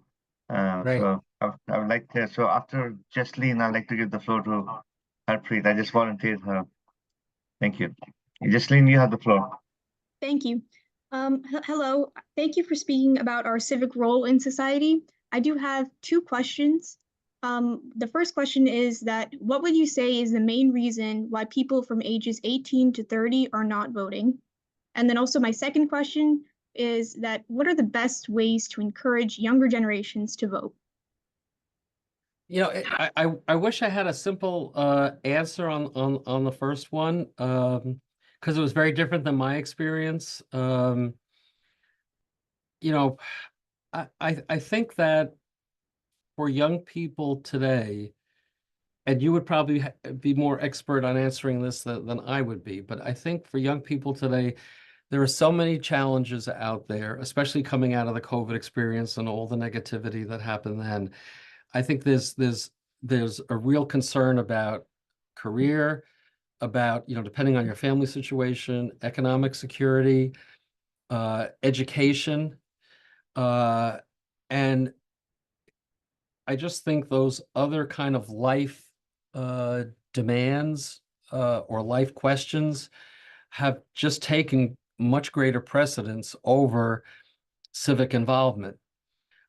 I think part of that is that we don't do a good job of encouraging civic engagement in our schools. So if you don't grow up with it, let's say if your family's not particularly involved in politics and you're not getting it at school, and you're worried about,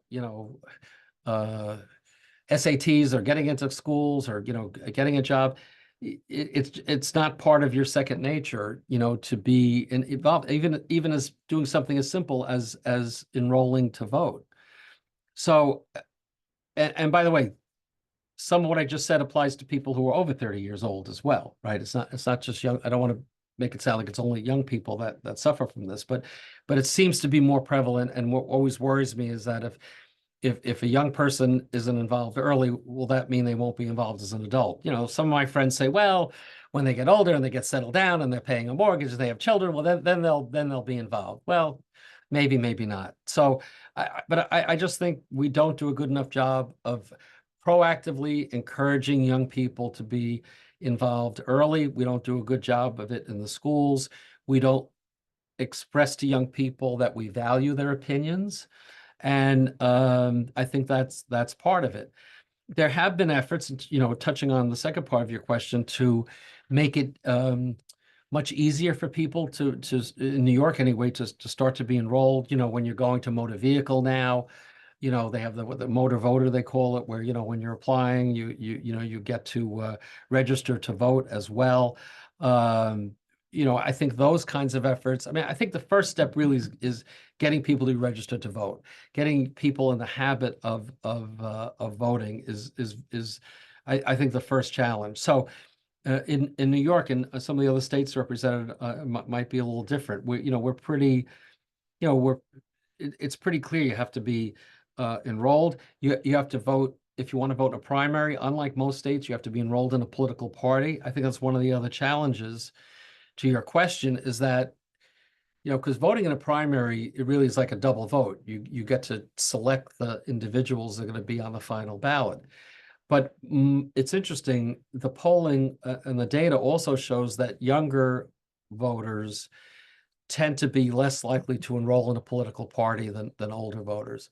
So the problem there is that you've got younger people, if we're fortunate enough that you're registering to vote, more often than not, you're not involved in a party. So at least in New York, it means you can't vote in the primaries, and the primaries are key to selecting the candidates. So I think the other thing we need to do a better job of is explaining to people the importance of enrolling in a party, whatever the party is. I mean, you know, but if you're not enrolled in a party, you're left out of the process until the final lap of it, you know, in November. So I think certainly organizations like United Sikhs to encourage participation, obviously in the summit like this, but also opportunities to encourage young people as soon as they're turning 18 to register to vote. I think that's key.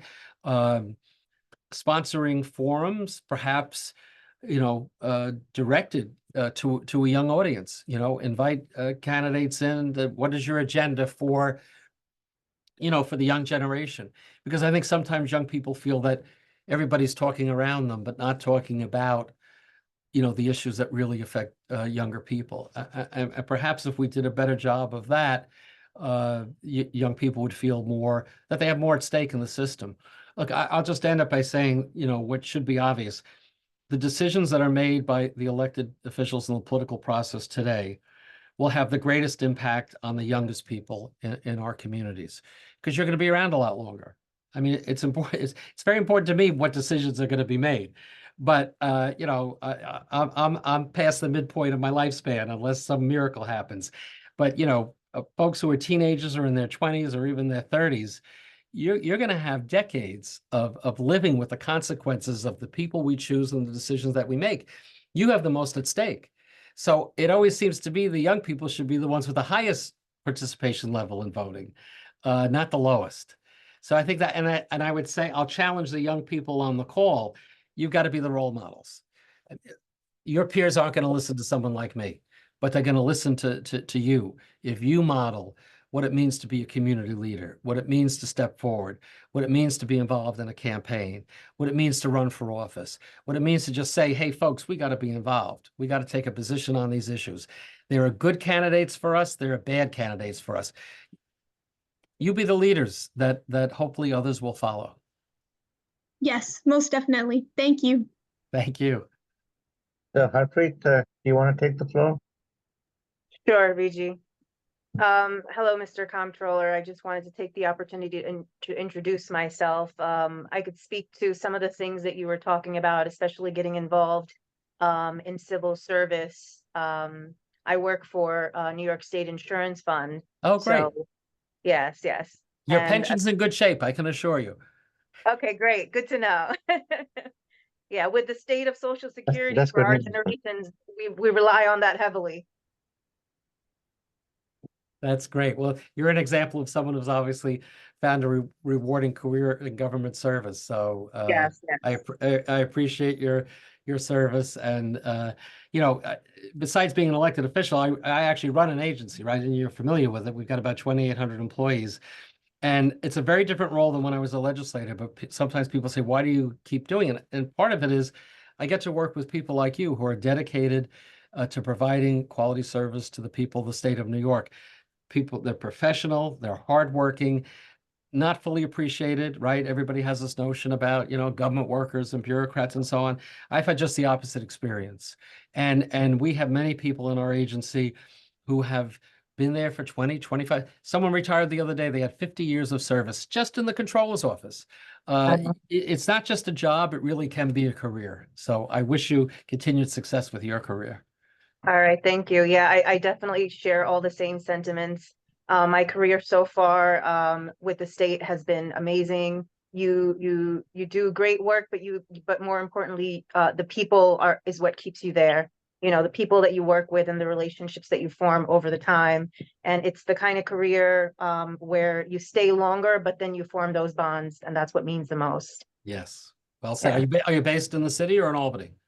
I was in the city for some time, and then so I started out in Long Island and then got promoted and went to the city, and now I'm back in Long Island. So I work in the Melville office. Oh, great. Okay, great. Good for you. Good for you. Well, I still live in Great Neck on Long Island, so I'm in Albany a lot, but Long Island is still home. Yeah. They send us to Albany for trainings and things like that, but it's good to be close to home as well. I'm sure. Good for you. Thank you. Mr. Controller, is there a good contact number or email to reach you? Because every time I have to go through Michael or this wonderful point, you have these directors everywhere. So I can give you the email that I use if that helps you.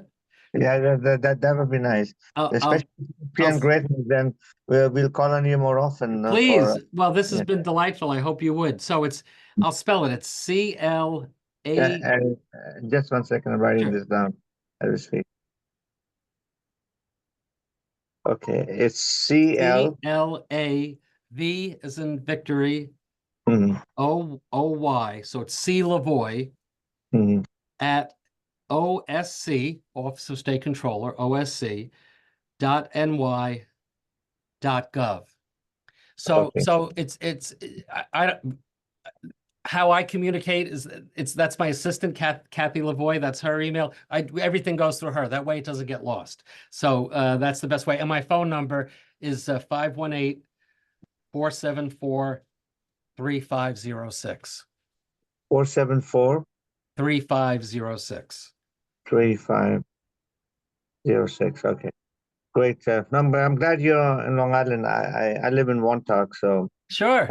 My last job before I got elected to the assembly was on Wanto Avenue, 2020 Wanto Avenue. I know the area well. Okay, great. So there you go. Okay, thank you so much, sir. It's really a privilege and honor. It's not just that somebody of your stature took the time out, but the care you took in addressing the audience is very, very appreciated. So on behalf of all the participants and the Sikh community and United Sikhs, I'd like to say a big thank you and we're grateful to you. So if there are no more questions, I'll let the Honorable Controller take his leave. Thank you, sir. It's been my honor. Good luck with the rest of the summit. Thank you all so much. Thank you. Thank you. Thanks. Thank you.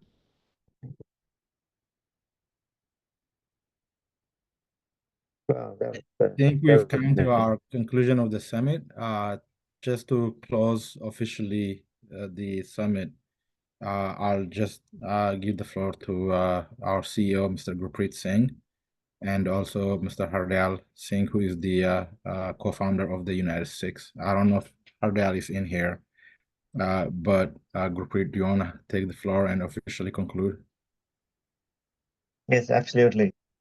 Can you hear me? Yes. Okay. I have a weird situation. I'm using the camera on my laptop and I'm speaking through my phone because for some reason when I speak through the laptop, it doesn't go through. So thank you for your patience. This has been a very, very exciting summit. We have one every year. I would say by far this was the most exciting one, the most interactive one. and there was so much energy, so much participation, so much excitement. And, I feel so, I mean, we're not here to motivate you, you motivate us, your enthusiasm and excitement, the nice videos you put together and the questions you ask. And, it's really, really, we're very grateful for that. And I would like to ask you, each and every one of you, to volunteer with us. Vipin Preet, you are our Pennsylvania, you're the head of a Pennsylvania chapter, so you got appointed on the call. So please rally up the people over there. Yeah. Absolutely. I'm honored and I'm looking very forward to the future with United Six. This is just the beginning. Yes, and I'm sure I have to say that the last speaker, he really broke it down. Like everybody spoke at a very high level, but this guy actually meant it. He actually told you the tricks of the trade, how to actually physically step A to step B to step. And I think starting with United Six would be a great step because you will have the ear of your locally elected officials. So I think that would be a great step. And I would like to make that offer to everybody else on this call. Is there anybody else that would like to join us? Just show me with a show of hands, and I'm gonna hold you accountable.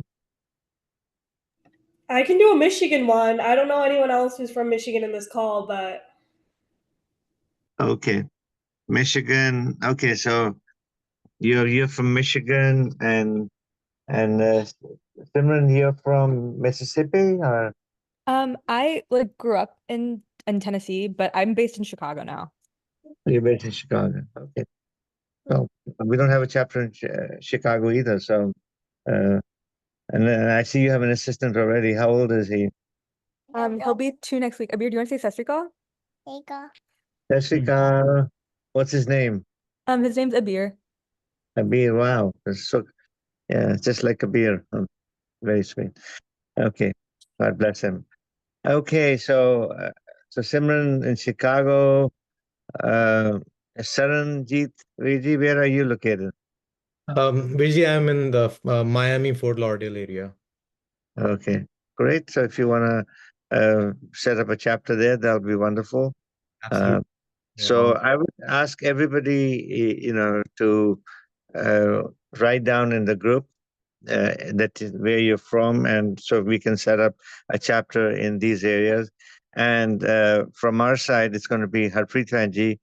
She's our volunteer manager, so she will be coordinating with you. She's the one who spoke to you, and she does a great job in New York State, and that's why I wanted her to talk to the controller. And she does an amazing seva wherever she goes. So, so we are very honored and privileged to have her, and she'll be working with all of you. So, do any of you have any questions? And also, maybe you can talk about your experiences. Let's just spend a couple of minutes. Prabjeet Bakaji, we always start with the ladies. We'll go with you. What was your experience like?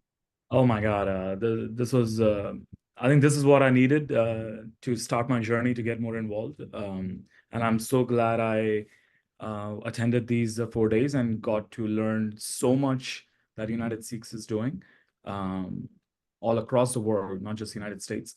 So I'm very excited to give back to the community and being part of all the wonderful things United Sikhs is doing. So any help you need from San Jose, California, Bay Area, I'm already working with Bhupinderji, with Umeed, we'll be collaborating over there. But any help you need, please let me know, and I'll love to give back.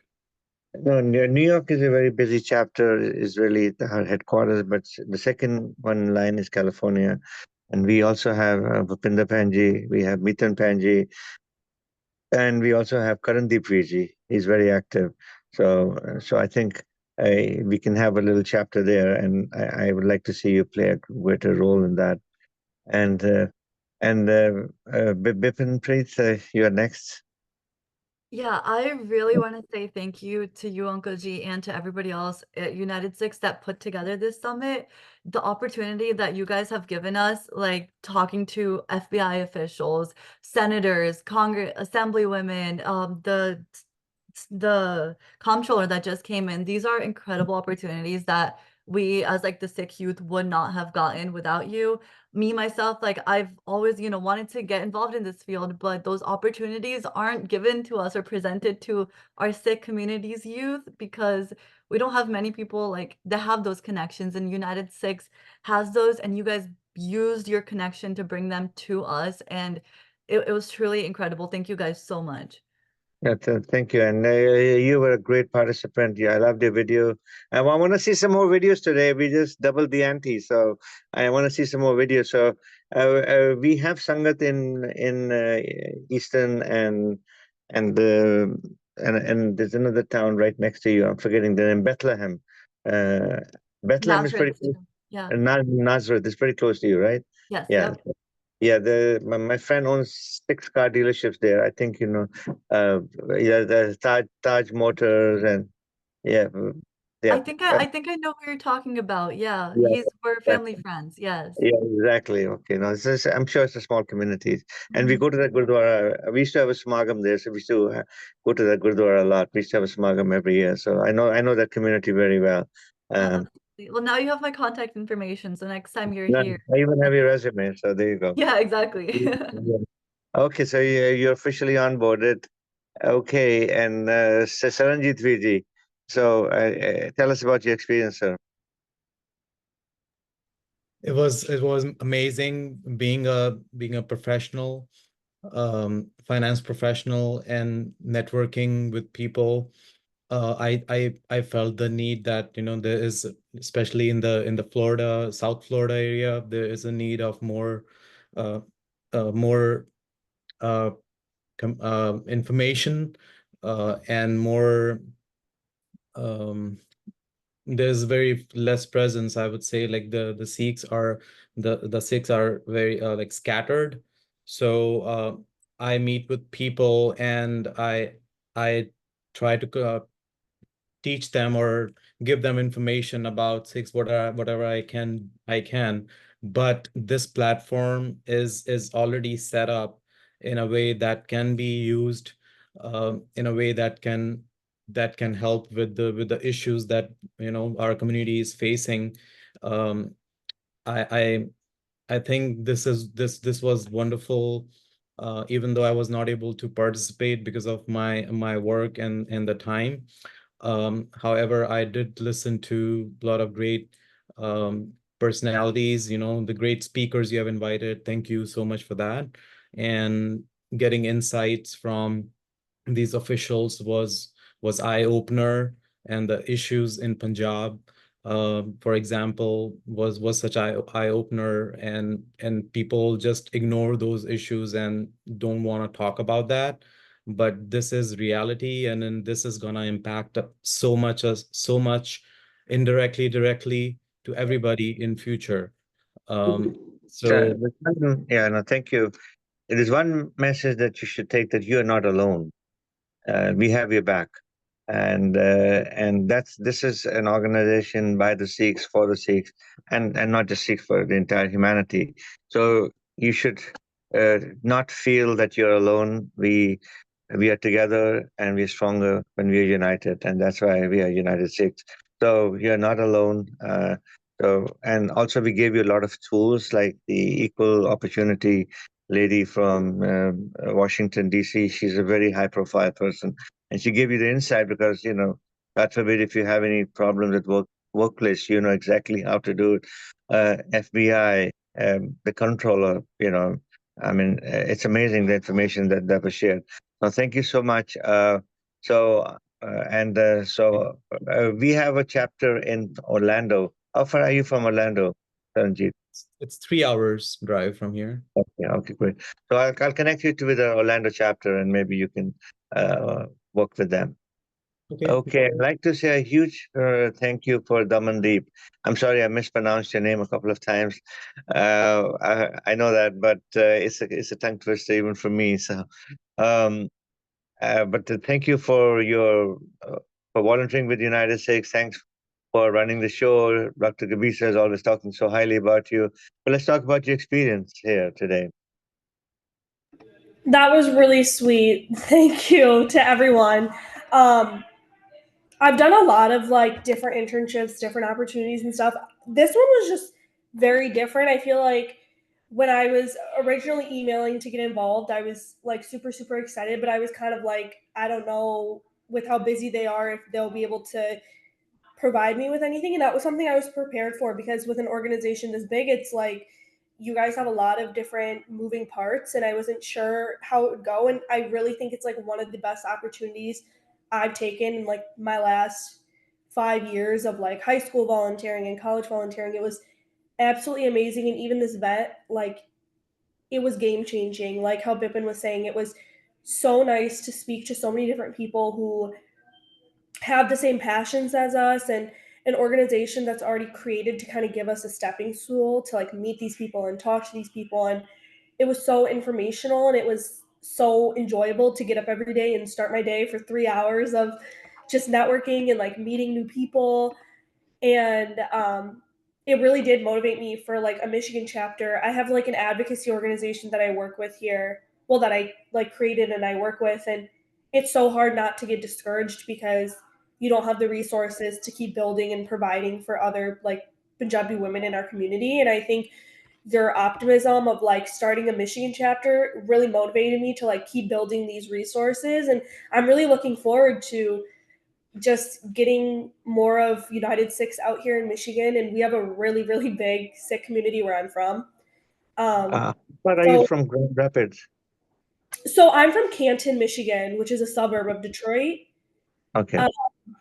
But like here and even like neighboring, like we have like Brownstown, Sterling Heights. But because we have some operations going on there right now. We are doing some work for the government there. Oh, so very yeah, we have some projects. So yeah. I'm gonna add on to what Damandeep just said about being so excited and like waking up and this is like the first thing we do. Honestly, I wish we could like this was an everyday thing. Like I would love to spend Monday to Friday every day and just like meeting people and being here with you guys. It was awesome. So welcome on board. I mean, in the summer you want to be a full-time intern with us. So you can work with me. You can work you can work in the CEO's office. I would love to. Let's there do you go. it. That'd be great. I could use all the help. Trust me, I'm burnt out. I have a lot of different things going on at the same time. So yeah, so report to work I'm on free for the Monday. next 2 months, Uncle G. So all of July and all of August are yours now. Okay, beta, you have it. So there you go. So this is a very gratifying experience. So Tejveer, you always have your camera on off, sorry. So you want to turn it on and talk about the experience? It was really good. I was here last year too. Definitely more interactive group than last year. Definitely. It was really nice meeting all the new people. So thank you for the great time. Okay, thank you, Tejveer. You're in Long Island, right? No, New Jersey. New Jersey. Okay, the same difference. Okay, great. Now, thank you, Tejveer. I hope you moved from your bed or you've been on I'm just kidding. So, okay, so Zoravar, you want to say something, sir?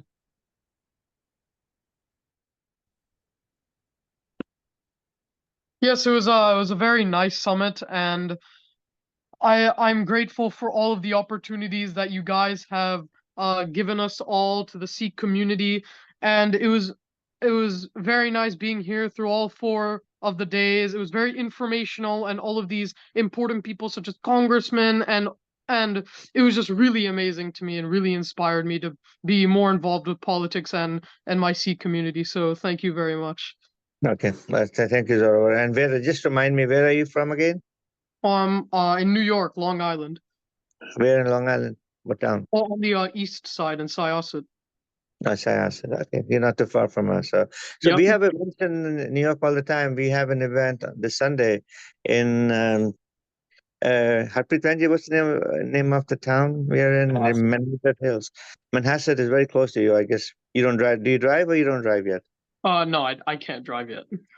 So, well, bring a parent with you. We All have, right. the gentleman from Pakistan that came here. So we have a tea event in Manhasset at 5 p.m., which is very close to Syosset. So. Okay, I'll keep that in mind. Yeah, okay, great. I'll share that.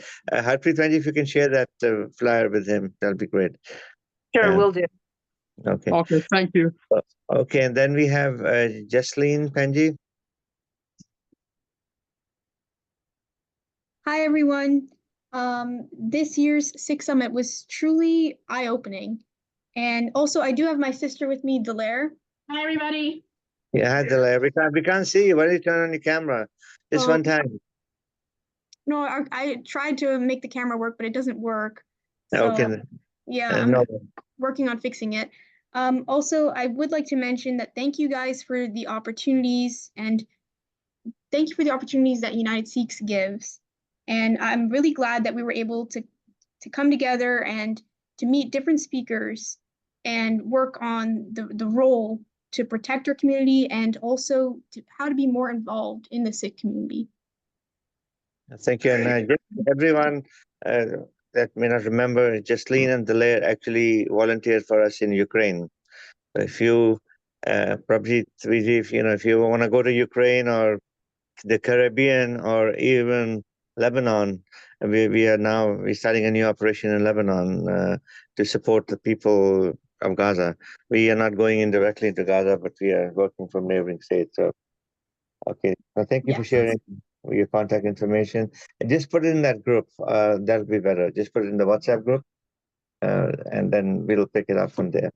I'll ask everybody to put the information in the WhatsApp group and what state you're from, and if you would like to volunteer or if you would like to run a chapter there, because you are now graduates of the AHA Academy, and now you're going to be certified, and you're going to be our ambassadors going forward, and together we're going to make this world a better place.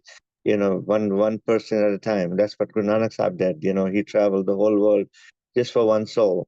So we cannot make big differences, but we can make small differences, which all add up. So, thank you.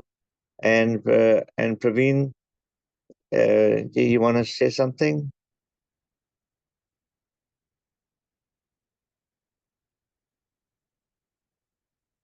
Praveen Mundi? Okay. Maybe. Okay, great. So I think we've covered everyone, and I would like to say, a big thank you to the United Sikhs team. Bhupinder Panji, she's been stepping in, and Harpreet Panji, she doesn't work for us, but she works for New York State, but she's volunteering with us, and she has taken over the role of volunteer management. Bhupinder Panji had been asking me that for the longest time that we need someone like Harpreet Panji in that role, and Vaiguru manifested that, and she told me a couple of times, and I said, I'm thinking about it, and anyway, thank you so much, Harpreet Panji, for your seva here, wherever you. My pleasure. Thank you. Okay, so I think I just want to say that just to give you a background about myself, I spent over 25 years with the United Nations. I worked in 10 countries, 4 continents. I was a chief financial officer, chief risk officer, chief operation officer, and then I joined Department of Homeland Security as a comptroller. The last time I met this comptroller, I was a comptroller from DHS, and he was the New York State comptroller. And I just want to tell you that I left United Nations and I left Department of Homeland Security to come work for United Sikhs. That is how gratifying it is. Do I make the same amount of money? Hell no. But do I feel better about myself? Definitely. The days, where it gets a bit over the top, but it's a very, very gratifying job. So on that note, I'd like to say a big thank you to all of you. God bless you, and you guys were a phenomenal team. And So we'll send Miss Preet her gift card, and Damandeep got her gift card, and there's one up for grabs for today. So please, I would want everybody to participate, and you know what, if you get more than one outstanding, we will send out multiple gift cards. So just I would like everybody to make a statement now that the summit is over. Just or even if you don't want to do anything on social media, just do a voice clip. Just do a quick recording of yourself about your experience and just put it in the group. We'd appreciate that very much. Okay, I give it. And Rahul, how can I forget about you? He's the technical guy, man behind the scene who kept it all together and kept us in line. Kept muting us and making sure people were behaving. Yes, Rahul Viji. Okay, I just want to make a couple points here. First of all, just make sure your names are spelled out correctly when you're identifying yourself in the group, just because that same name will go on the certificates. And secondly, I just wanted to take a group picture, so it would be great if you guys can turn on your cameras, smile. I'll do a countdown and then would be nice. For the people who have it off, I would appreciate it if you can turn it on. Okay. All right, I'm gonna go for it. Okay, I'll if I turn it on, you'll have two good tweets, which would not be No, cool. not you, Vijay. The rest of the kids. All right. How about Indrajit? Yes, I'm gonna go for it anyways. 3, 2, 1. All right. Let's take one more for good measure. 3, 2, 1. Thank you, guys. Great. Awesome. So Wait, now, while we have everyone, can I get it for my video TikTok? Can I get a video of everyone like saying like bye, like with the hands? Okay, I'll do the countdown. Ready? 3, 2, 1. Bye. bye. Thank you. Awesome. Dippin, can you send me that? Because that's cute. I got you. Okay, cool.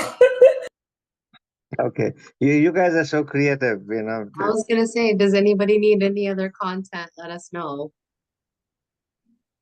I was promised dancing TikToks yesterday. I'm still waiting for those to come out by the leaders. We're waiting for the approvals from higher ups for that one. Okay, great. And I'm gonna, before I give the floor to Dr. Gabisa to wrap up, I just want you to remember one number and one name, and that's Harpreet Kaur. You know her. She's please wave Harpreet Venji, and I'll reach out to you guys as well, but yeah.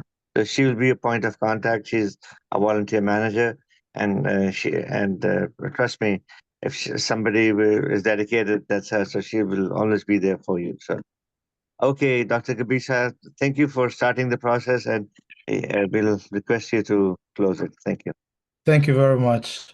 This is a very interesting week. Not only putting this together, but also learning from the energy, motivation that you all bring here.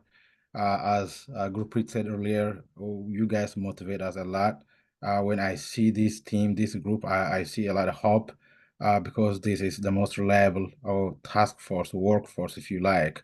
We're here all because we believe in a cause, and we all have our own process of evolution. So there is a commonality of what we believe in and what we do. It doesn't matter which community we come from, but we all just go through the same kind of structural issue and problem. That's what brought us all here. That's why I'm personally at the UNITEDSIKHS.